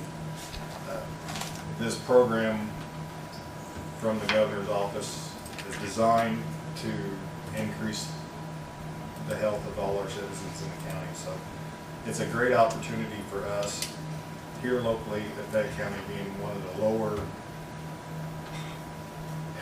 statistically health-wise, we're 91 out of 92 counties. We were 92 out of 92 counties, so we're moving up. And my goal is to keep our health department, our county, and our citizens moving up that list. So How do they estimate that, Matt? I mean, there's a listing online of all the health factors that are included. It goes from everything from overdoses to age of the age of our average age of death, our citizens' weight, our access to health services. I mean, there's a list of about 100 things, and they take every one of those and average it out. So, well, when Reed opens up, that should help us, shouldn't it? it should add to our access for services, definitely. So, and the more programs and stuff that are available through your health departments, through your government, through your hospitals. Believe me, I made enough trips to Richmond. It was going to be nice to have it here in town. Yeah, definitely. So. Yeah. So that's going to be more and more, and we're trying to do more and more services at the health department to increase, that too. Some of the new things, we are trying to increase our staffing, and some of the things we're doing now is of course, our vaccines are available anytime we're open. So that's a new service that we're always available to have vaccines. We've been adding physicals, sports physicals. Now we're adding lab services. Starting next month, we're going to start doing lab services, which include your basic health panels. We're doing a comprehensive metabolic panel, basic health panel, TSAs, PSAs, all kinds of services like that that you can come in the health department and get that done. And I mean, we're talking about $40 to $50 for a complete panel. So that's going to be a new service that we're going to be offering at the health department starting next month. So we continue to offer new services. And Now, will you be billing insurance companies for that, or do they have to pay up front? we'll do, if they're pre-approved, we can bill insurance companies. Otherwise, I think a lot of this is just an upfront pay, since it's such a low-cost lab fee.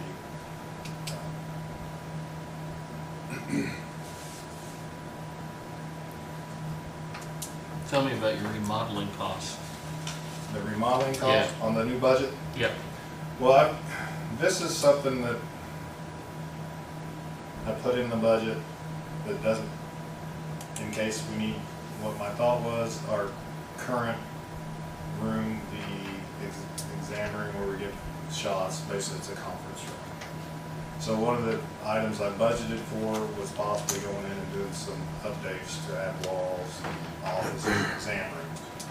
Now that's still on the table, and that doesn't mean it's gonna happen, but it's approved through the state budget to do that. Also, another item that's on the new budget from the state is capital reserve for future projects. So they're allowing us to actually take some of this money every year and put it into a future project category. So one of the things I think we really need to look at the health department is our housing and our space. We've already outgrown our current space. I think we looked at other options. We talked to commissioners about other options for a place to go. And through this program, it allows us to take that money, bankroll or keep it, carry it over, and build up for future projects. So that's a great opportunity through this to start putting money back for future projects. And then this budget, if there's money left over, then we can do the same with it that we don't spend too. So like I said, I'd be happy to let you guys come down and discuss, options for where we could move to, where we could best serve the community, where we would have enough space to house staff, and then continue to increase the services that we offer.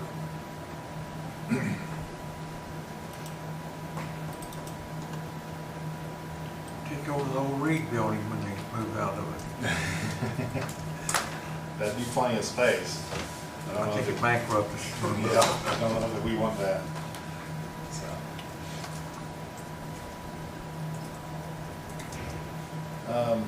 Let's see. Belani, did you have questions on the governor's, the funding on the governor's budget? Basically, that budget is a copy and paste. The State Department of Health, or the governor's funding, requires us to submit a budget. And it's kind of, the time frame of it is not right, because we have to submit a budget to them for approval before we go budgets for a year. So I already submitted the $544,000 budget to the state, and it's been approved. So that budget that is on 1161 is money that is already approved for the Fayette County Health Department through the State Department of Health. So that doesn't mean it can't be moved around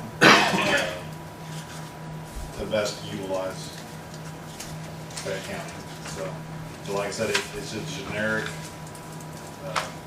budget form that I did because their time frame required us to have it in before.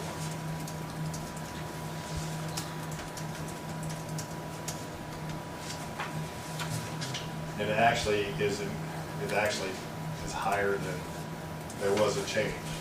So the budget I turned into you was $544,003. And the new budget they sit back approved was $545,000. So they sent us some extra money. So. But it's been a great program, like I said, it's going to allow us to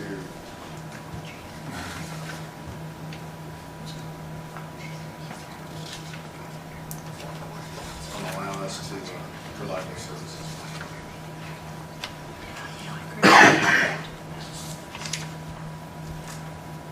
Any further questions? I'm interested in a little conversation off camera right now because it's related to something he just said, so I want to get some clarification. On the budget. Uh-huh. Because I had made a note that I corrected that there's a mathematical error in here somewhere, so it's actually 589 is what your request came out to. 589? Yeah. Okay, then there's an error somewhere. Yeah, because on the paper that you submitted, you had 544 for a total, Right. but there was 45,000 difference. And I know part of it was in supplies. Yeah, I've got a couple of notes, and then at the very end, I had the corrected total was 589. It shouldn't be 589, because basically, I mean, all we did was take the numbers off this one and transpose it over here, so there must be a number that got missed. Because of course, these lines don't add up, these dollars don't match these lines, so I can give you a copy. So the state approved 544. Right. 545, 679 is the new one that came out after I submitted budgets. So I can give Jay a copy of this, or, Yeah, we need to get that fixed. okay, I'll send her an email version of it. It's a lot easier to see than the paper version.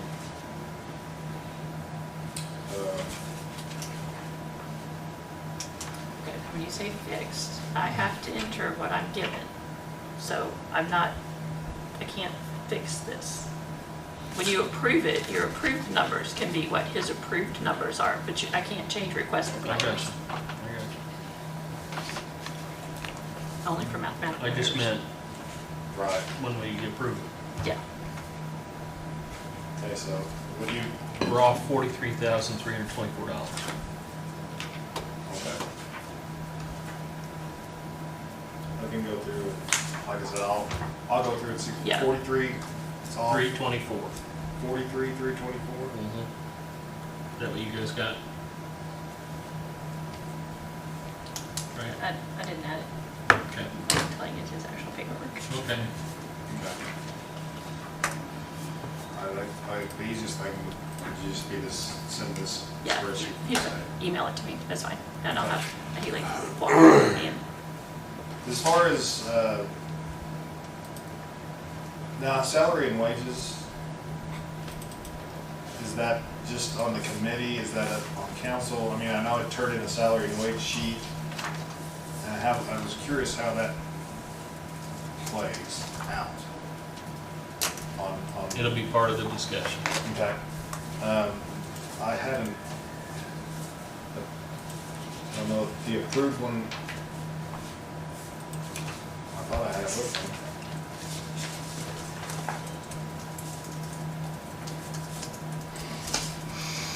There's as well as a new position, so that's not on the salary and wage sheet, so we discussed having that new position on the salary and wage sheet for a part-time medical assistant. And then, Okay. And that will be under, not the statement, but it is the statement. it'd be part of the The statement? funds come out of there, but the salary and wage sheet is kind of combined. Okay. uh, And it's for that it's a part-time what? Part-time medical assistant. Okay. And then the wages on the second line, I know that the wage for the nurse, the RN wage on the state's salary rate is $27.11. I just put on there last year's wage. And then the part-time clerical assistant wage on the state's paper is $16.40. And that's the same wage as I put down for the medical assistant. So those are some changes I can send you an updated form if you'd like it for review before changing wages.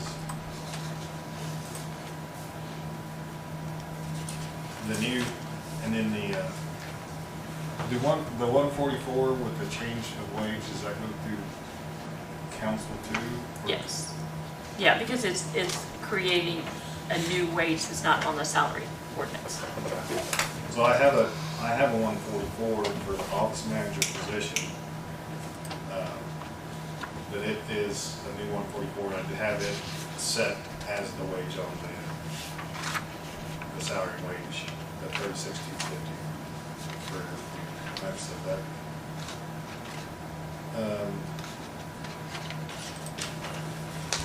And there is additional money through 1161 for additional money for the administrator position, which has a $5,000 stipend now. There's $10,000 available on the administrator position on the 1161. And then on the office manager, $35,250. What's your health inspector listed under? The part-time health inspector Yeah. is listed as sanitary number 2 on 1159.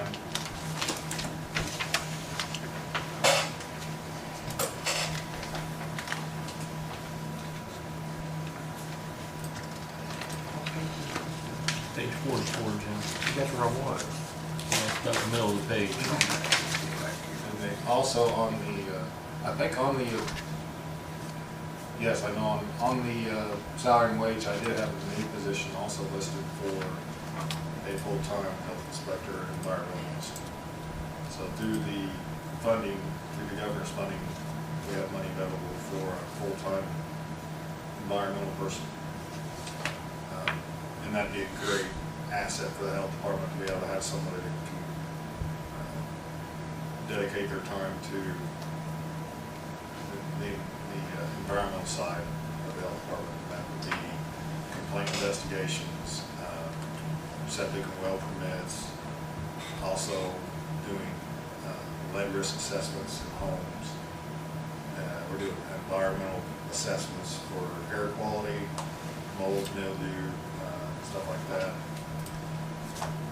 And also assist with the food establishment inspections. So we need more time.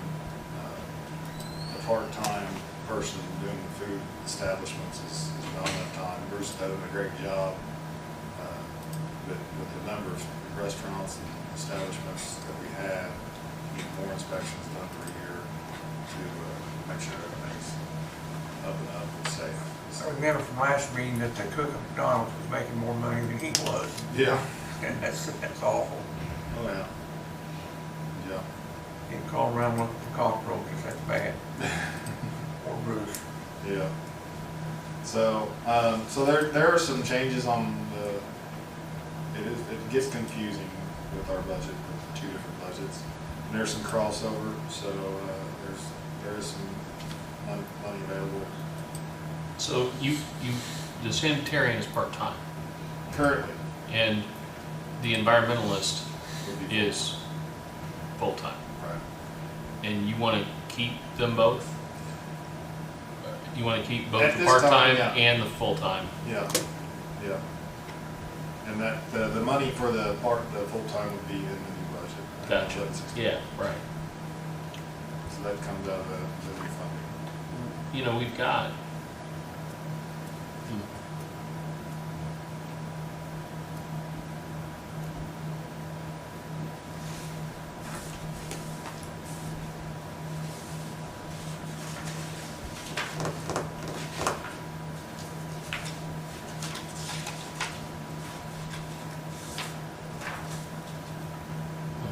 okay.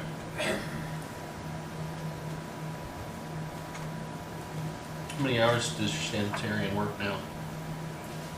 And we're talking about Bruce Price, right? Yeah, 20 hours. 20 hours a week? Under 20 typically. Okay.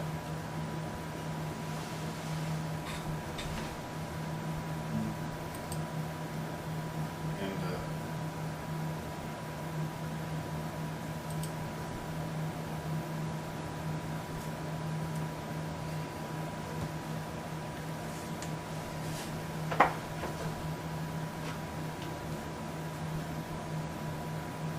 So what kind of,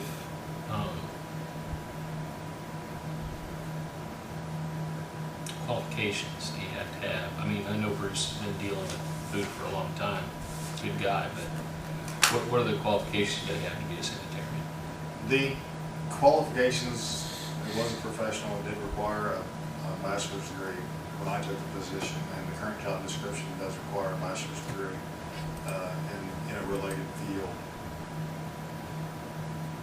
So There's That's for- no special school or anything? no, it's mostly on-site training. It's gonna be Okay. on-site training. State Department of Health provides training for majority of it. So they have an orientation program that we can send them through the State Department of Health. There's risk assessment training you have to pay for that. It's a week-long training provided from a third party. There's a lot of third-party trainings now that you have to go through for the risk assessment part of it and the home inspections and stuff like that. So there's the orientation and a lot of that Okay. stuff is on Hang on. site. All right. So, I just noticed this. You've got two sanitarians. One me. part-time and then one's you. Yeah. Okay, Mhm. all right, I got you. Yeah. All right, that was my confusion, sorry. One of them's me, and so I would continue to work as a sanitarian and Right. administrator with just the stipend on Gotcha. for administrator. Gotcha, okay. So there's All right. me, and then adding one more. All right. Thanks for clearing that up. Then I'll get the updated salary and wage sheet, and I'll send that budget to Jane from the state so she can get it with you and find where the error was. Is there anything else? Any more questions? Clear as mud. Thank you. So now the big thing for me though is that capital improvements. I mean, if we can keep that our 1159 money, even if we don't use all of it on certain line items, there's a way to keep some of it back for future projects for capital improvements. It only benefit the community and the county to put the health department somewhere where we can even better serve the community, so provide more services. All right, thank you. All right, thank you. Matt?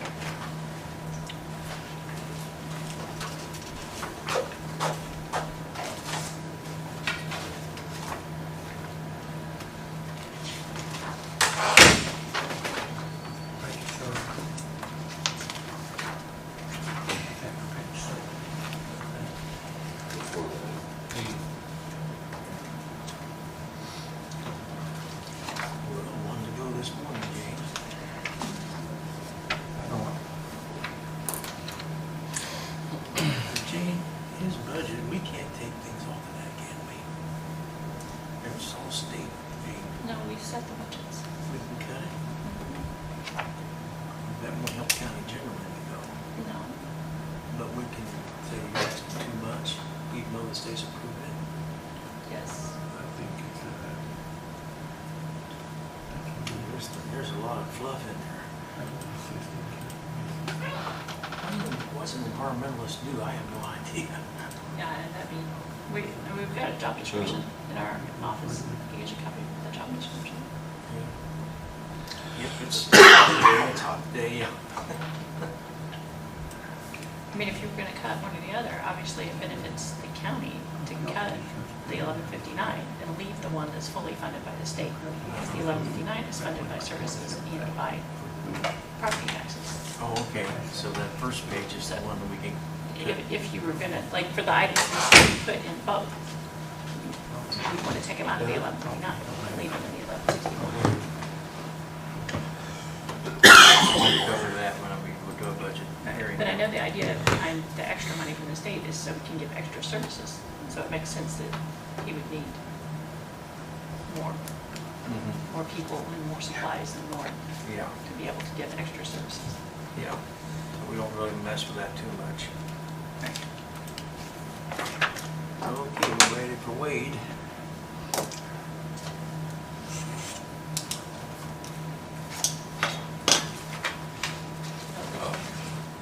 You guys ready? Yeah, turn your radio down. It didn't get home. Before we get started, Jay and I found 2 mistakes on the budget I submitted to you. Okay. So I reprinted them with the correct numbers. Is that all right to give those out?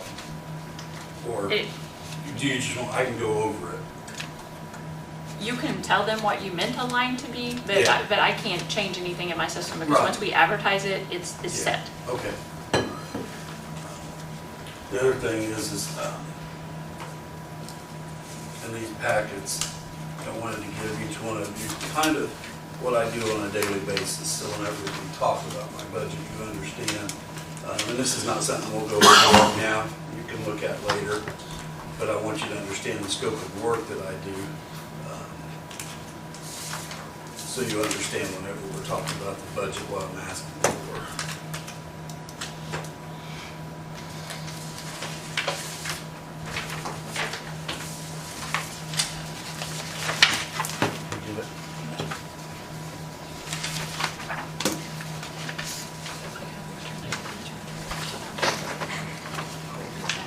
Okay, you want one? I got an extra.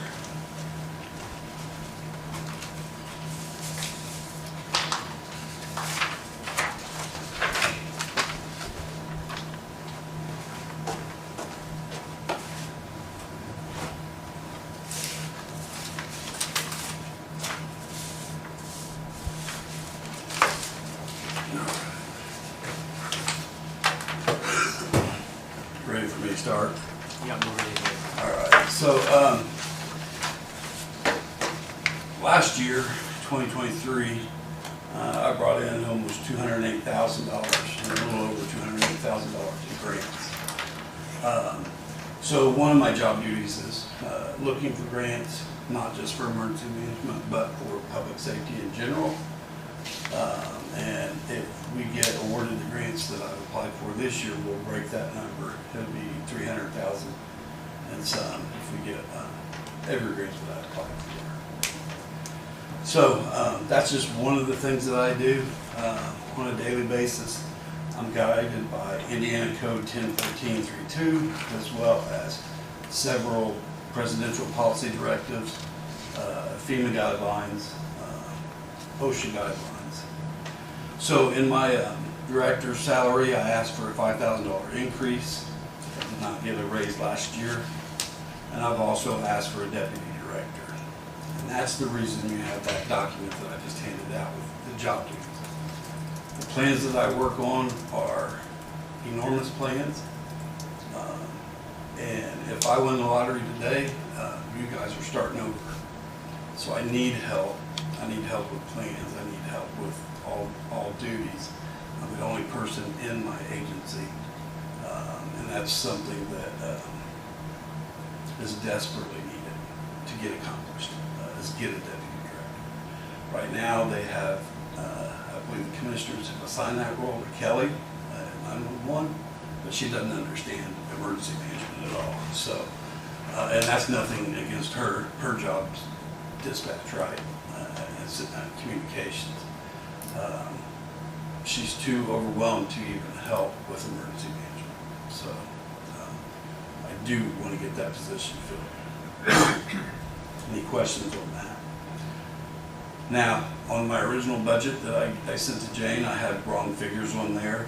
It has, for the deputy director of insurance, it had $5,000. It was supposed to be $15,859. That is the average between what a family plan is, with the low end to the high end, and then divided that number in half for the county share. So the total there for the salary would be $100,859.35, and that's for both of us. That would give the deputy director a $30,000 salary.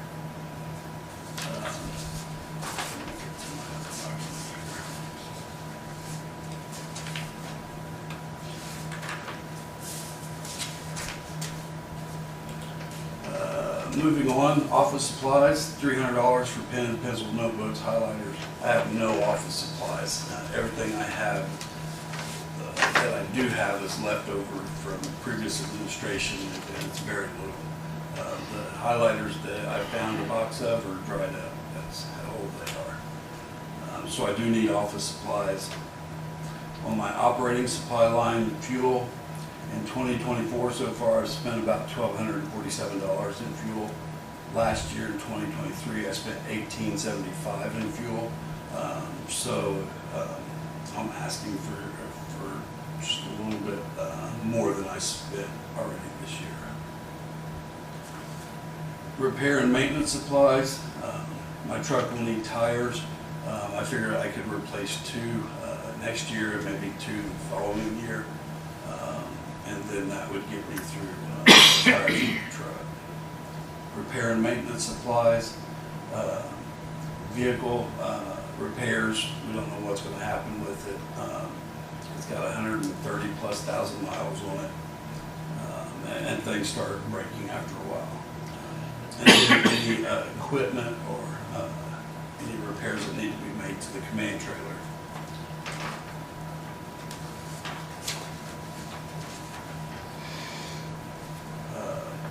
Moving on to other supplies, I've got training supplies, $500. CPR cards are about $20 a piece. Multiple staff in the courthouse and that work for the county government has showed interest in getting their CPR certification. I would have to pay for those cards, get some training aids that they would need, and some supplies. I also need a whiteboard on wheels that I can roll from room to room. We have important incidents or meetings or education. What I have right now is no bigger than the poster that's on the wall of the county. And people can't see that when they're in class. I also need some tourniquets under other supplies. Any questions so far? Under professional services, contractual services, the e-dispatch system that we have was paid for through a grant. Is a secondary dispatch that our dispatchers and central dispatch doesn't even have to touch. So when they dispatch out fire, law enforcement, EMS to any call, this e-dispatch system rebroadcasts that out to people's personal phones, to their work phones. So they're getting that dispatch twice, which helps them identify the actual place they're going. Sometimes in the first dispatch, they don't hear very clear, or they're in transit from whatever room they're in to their vehicles. The tones are going off of this rebroadcast that. And I've talked to all the fire departments, pretty much anybody that has this, including dispatch. They love this system. It works for them. It gives them the information they need the second time. The other emergency notifications, currently our Civic Connexus alerts, when I send out a weather alert, I have to manually type in everything. That creates errors. It also takes time if I'm not sitting in a computer. It's very hard to do on your phone. But there is some updates that we can get to this that would mesh with the National Weather Service and send those alerts out automatically. So I'm requesting funding to update that system. Kelly pays for part of that, and I believe she pays like $6,500 for the subscription for the year. And that's something we have to have for emergency management. We have to alert our residents, citizens of severe weather or any kind of incident that might affect them. It could be a hazardous material leak, and we're trying to evacuate. We need to alert people. This is how we do it. Along with social media.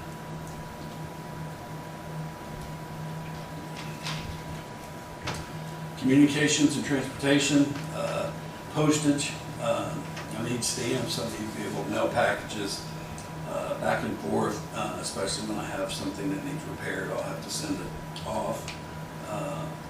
Meeting expenses, that's for state and district meetings. Going to those meetings, maybe possibly staying overnight a couple nights. The IERC, or Indiana Emergency Response Commission, is getting ready to hold their annual meeting, which is a 3 or 4 day event in Indianapolis.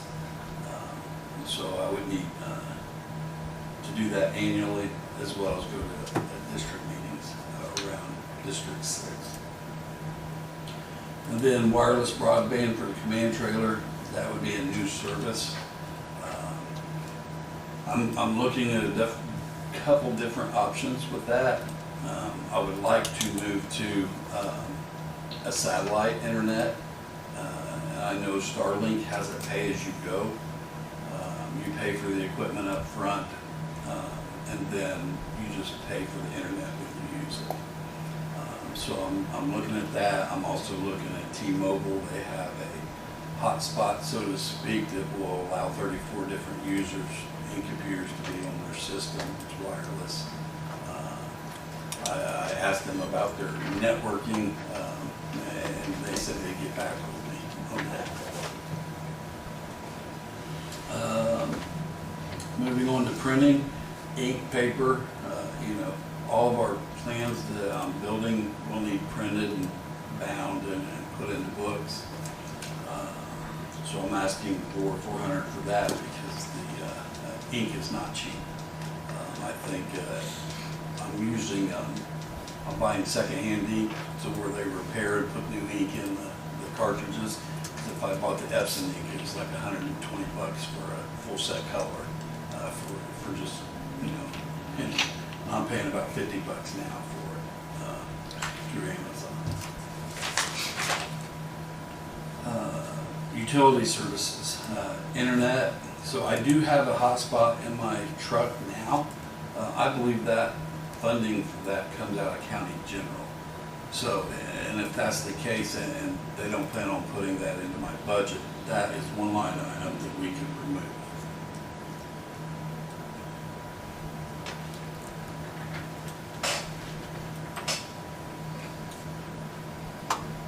All right, next utilities, electric for the tornado siren. Monthly, I get an average bill anywhere from $11 to $22, depending on how often it gets set off. I don't look for that to go up, so I'm only requesting $300 for that siren to pay that electric bill every month. Repairs and maintenance. Any tools, the generator, any equipment that needs repaired that's on the truck. I asked for $1,000 for that. The other repair, the $250, that's for computer repair parts.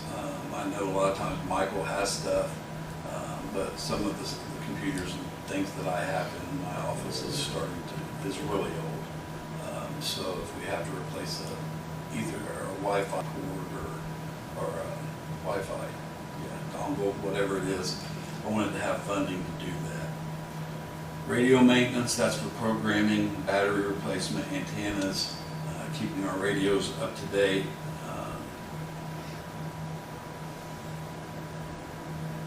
And that's expensive. When we have to have a professional go up on the tower or program radio, that eats up a lot of funding. So. Other service charges, training. So for CPR, for community emergency response team training, we have to pay instructors to do those courses. So I'm asking for $500 for that. For our radio tower, it needs work. Myself, the volunteer fire departments, city fire department have went together this year. I think I've given them around $350 I haven't paid yet. But all of our antennas needed re-tightened. They were all leaning, which causes degradation in communication. So we had to get a contractor to go up there and fix our antennas.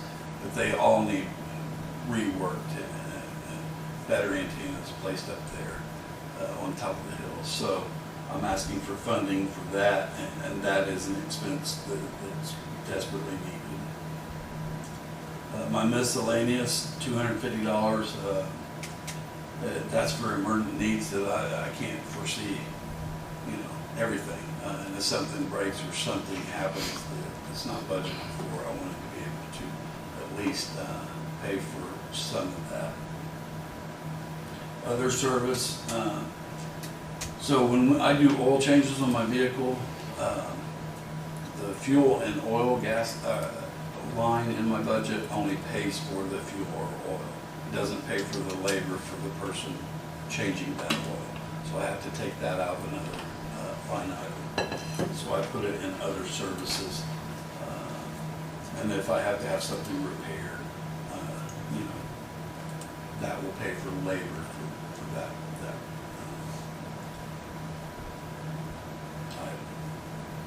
And then county planning, the ADA Title Title 6 plans was last done in 2017. It needs desperately updated. I have been working on that and researching the data to update it, but we need that done by a professional company. And I can't think of the name of the company that did it last, but since they were the ones that did it in 2017, I figured it would be good for them to update it. It wouldn't take a lot of extra work or creating, inventing the wheel. Is that a plan for the county? I mean, It is, it's our ADA plan. so if a tornado comes up Fifth Street and wipes out half of Connorsville, That has nothing to do with the ADA. got nothing to do with county planning. ADA is the Adults with Disabilities Act. That's our building, and making sure that things are up to date. It's really an inclusive plan. You'd have to read it to fully understand it, but there's a lot of legal ease in that document, so. $5,000 there would be something in that document. Yeah. So, and that's something that we're required to have, an ADA plan.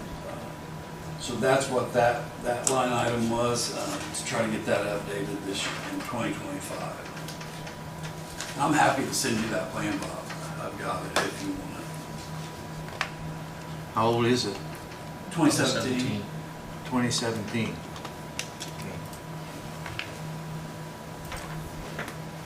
All right, capital outlays. So this was the other mistake I wanted to make sure you guys were aware of. I put ADA compliant stair lift for the annex down in other capital outlays. It really should have went up under building. And that was me calling a couple different places and then averaging the prices that they gave me to put one in the annex. We're out of ADA compliance right now there, so if a probationer or veteran or somebody comes into our office and cannot get to the restrooms because the elevator's broke, they could file suit against the county. And then we're paying for it out of a lawsuit instead of getting the elevator fixed. The chairlift is what I thought might be a reasonable alternative.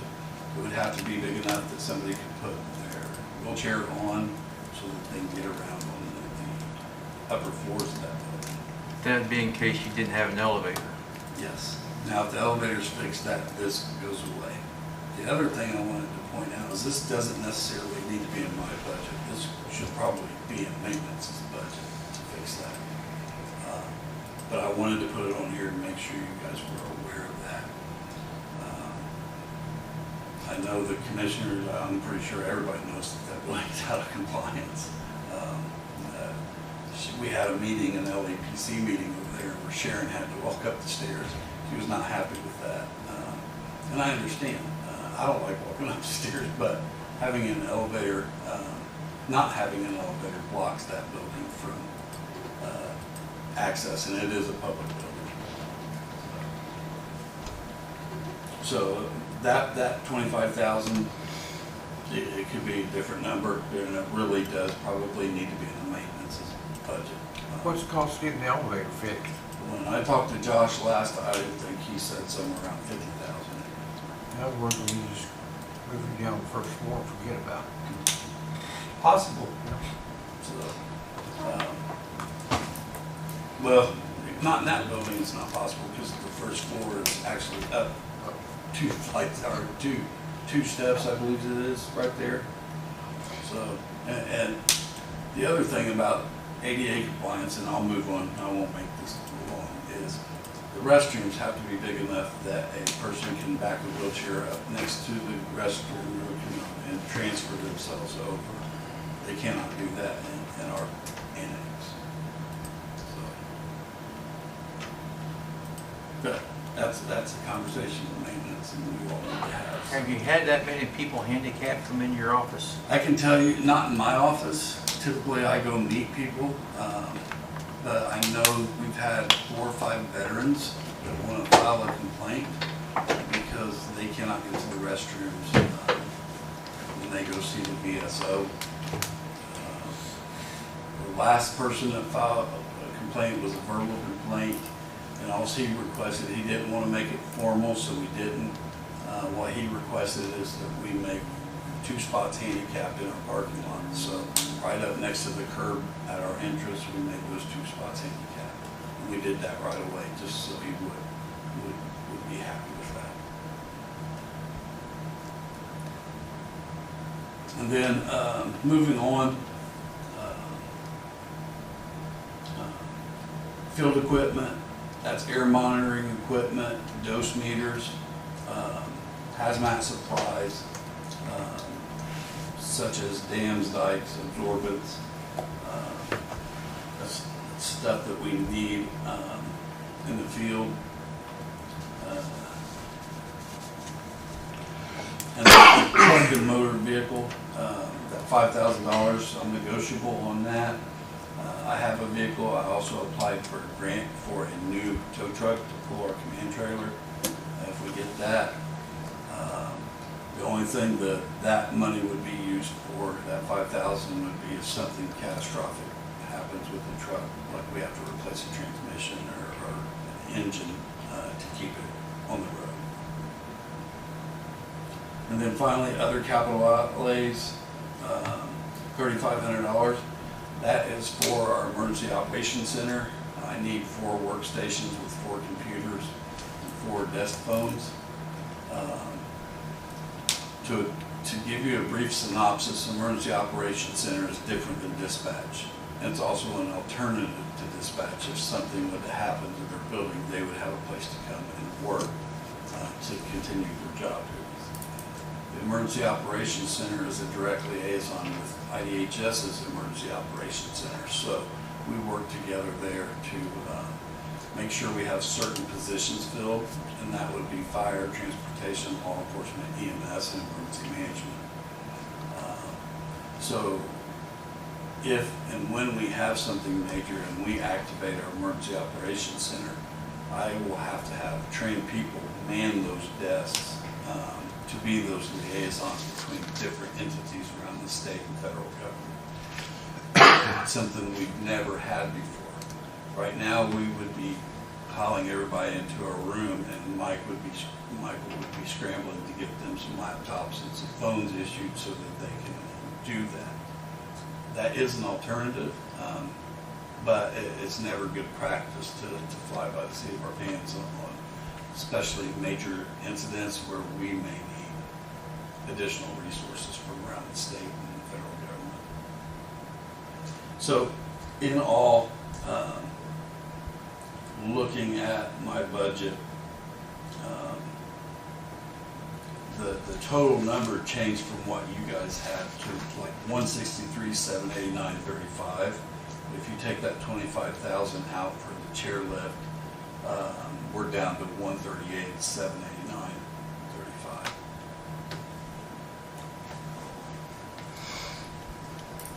That group health insurance of $15,000, is that our half? That's your half, yes. I The believe city's it's- paying the other half? Yes. No, Who's paying the city other? doesn't pay out anything. Oh, no, that's, yeah, it's half between the person who's taking the insurance and the county. So they pay, It's the county's portion. yes, yeah, 15,000. That 15,000 is our portion.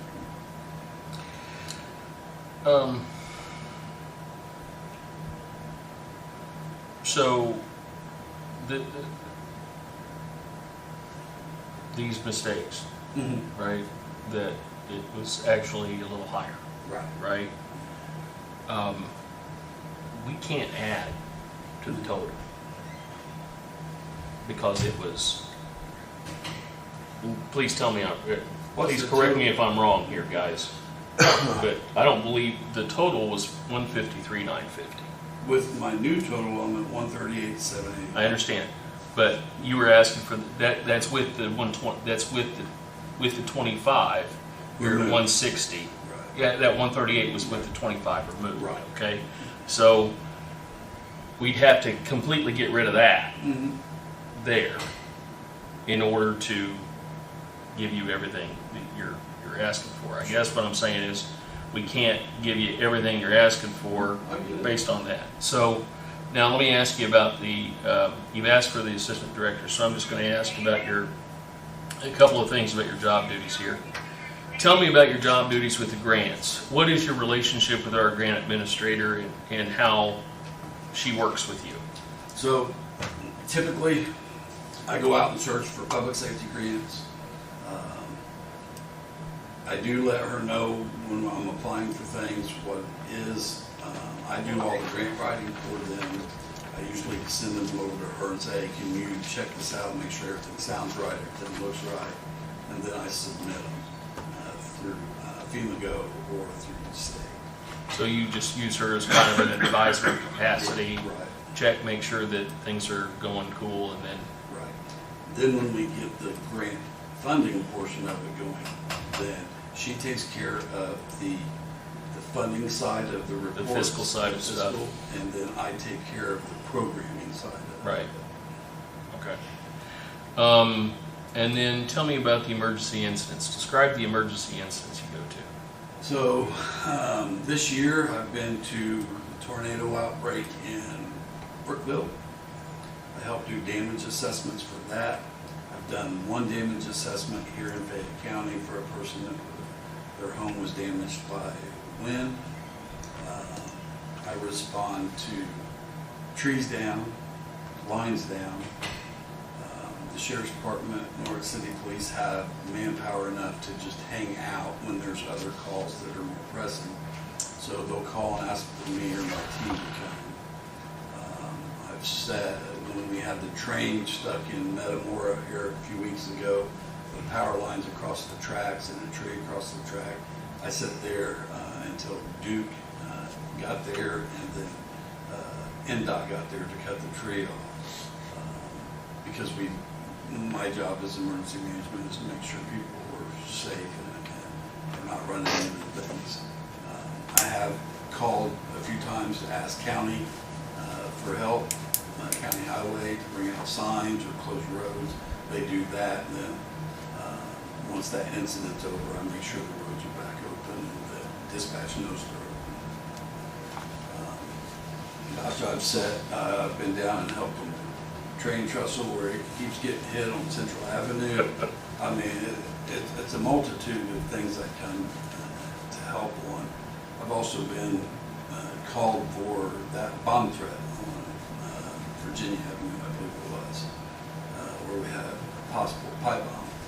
So when things like that happen, my role kind of changes from emergency responder to making sure the appropriate state police were notified. I talked to them, making sure that the resources, we had to call City Street Department to bring sand and payload or front end loader. So my role kind of changes depending on what it is. But as the emergency management director for the county, that includes the city. So, I have to take care of all 23,372 residents, according to U.S. Census Bureau, that we have in this county. So I respond to both. Understandable. You've got like 4 different line items here that are basically other. Other? Totaling about $1,450. For the most part, you kind of pick and choose. If something doesn't fit, you've got a little in another line item to cover it. Right. And sometimes, really, if I could put all that into miscellaneous and do it through that one line item, that would probably be my ideal way to do it. I know that doesn't always work out with the county, or it's not, always advisable to do it that way. But I just never know what's going to come up, or what's going to break, or things like that, or what needs repaired.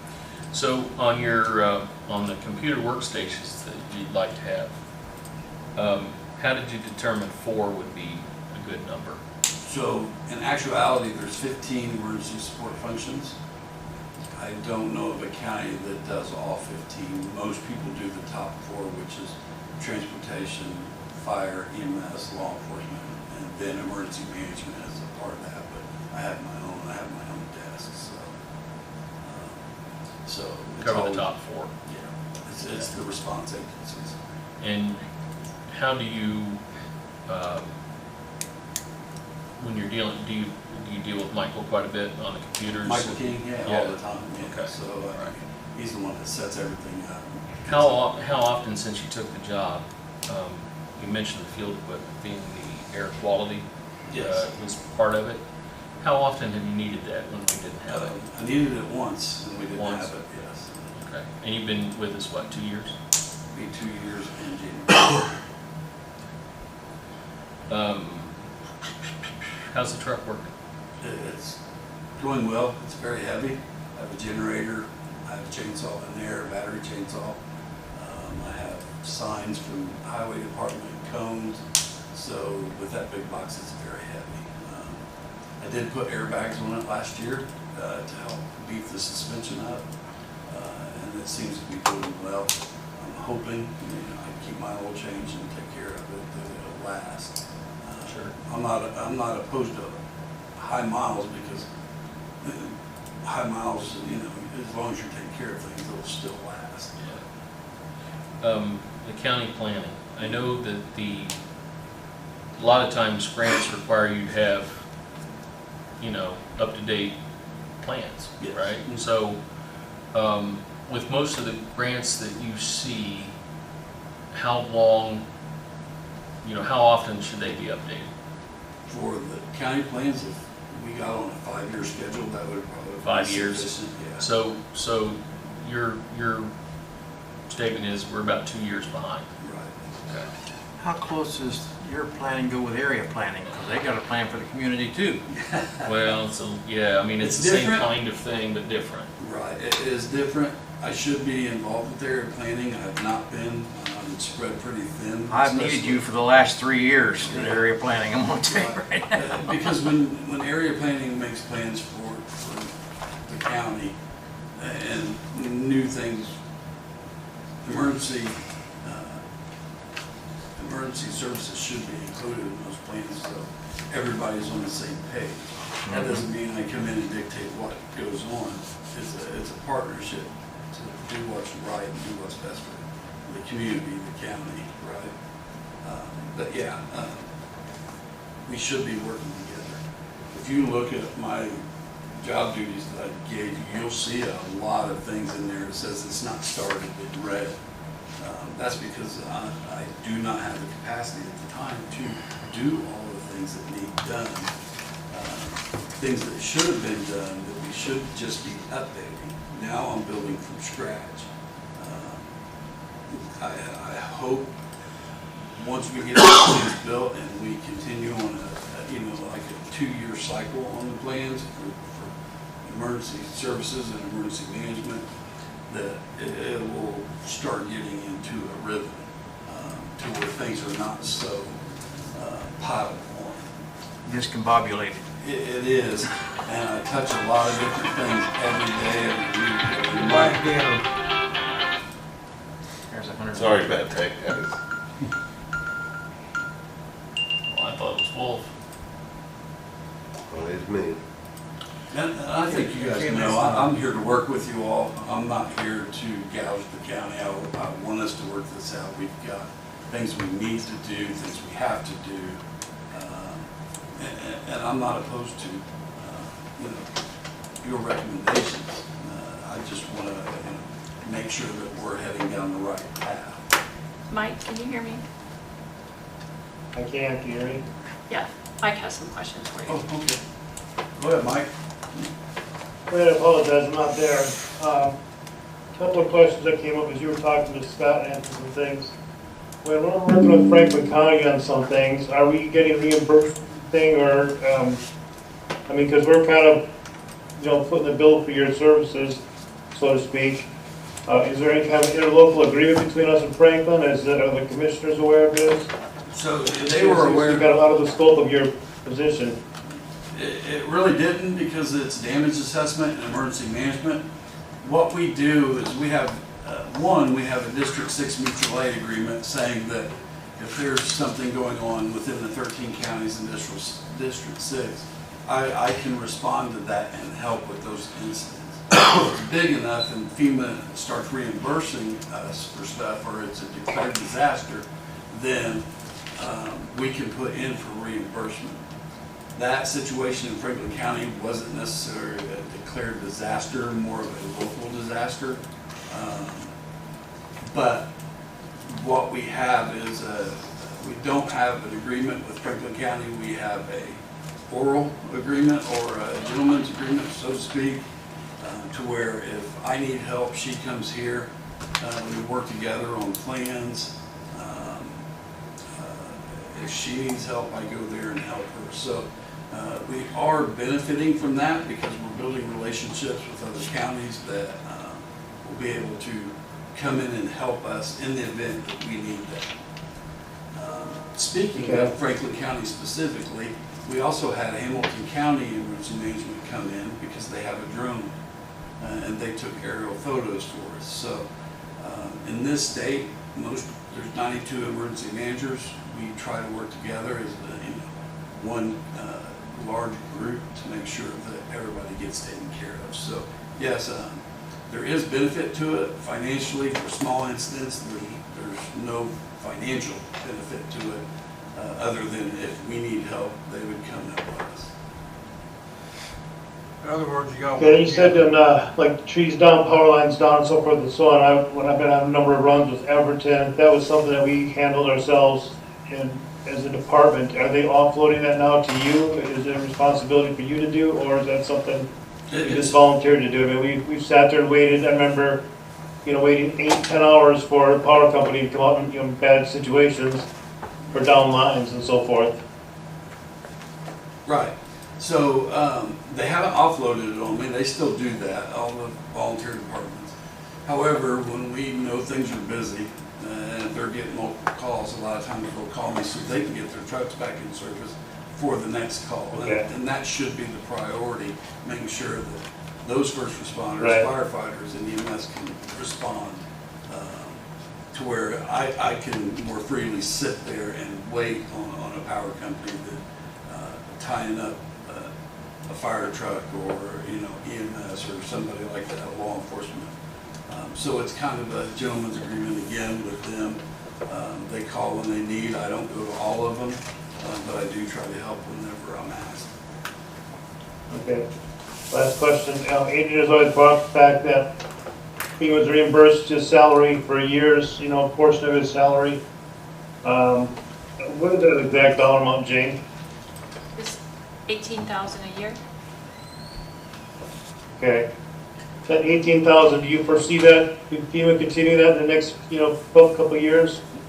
No. I know that they're cutting back on things and so forth, so, I mean, what's your take on that?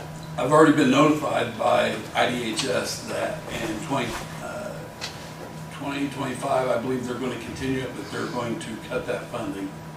So, and it's grant dollars, right? We cannot always rely on grants to get us through. But yeah, right. I think FEMA's going to cut that faucet off. That's something we need to plan for, to at some point put an additional 18,000 back into the budget for you to cover your, that portion that'll be missed. Yes. I think we're good for another year. This will be something in 2026 we'll have to deal with. Okay.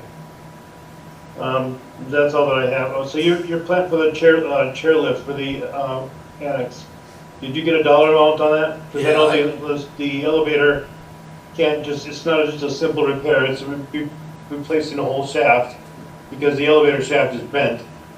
Correct. What I did was I called a couple of companies that install chair lifts and asked them, not for a formal quote, because really it's out of my wheelhouse to get that as maintenance. I just asked for an informal, hey, how much would it cost if we put in a chair lift that would support a wheelchair and a person to go to another floor? And on average, between both of the companies I called, and I'd have to look back to see who that was, they said around 25,000. Okay. And you're right, that's not something that would be in your budget, that would be something in the commissioners, either under maintenance or under their building improvements. Correct. So, but I did want to bring it up, and that's why it's on my budget for this year, just so that everybody is aware that we're not in compliance and we need to get that fixed. Yeah, lawsuit would fix that real quick. Any other questions for Wade? It's a lot. I know it's a lot. Yeah, well, we'll do what we can, Wade, okay? Thank you for Appreciate it. coming in. Appreciate All right. your input. Y'all have a great day. This time we'll recess for lunch, come back at 1 o'clock. Recess for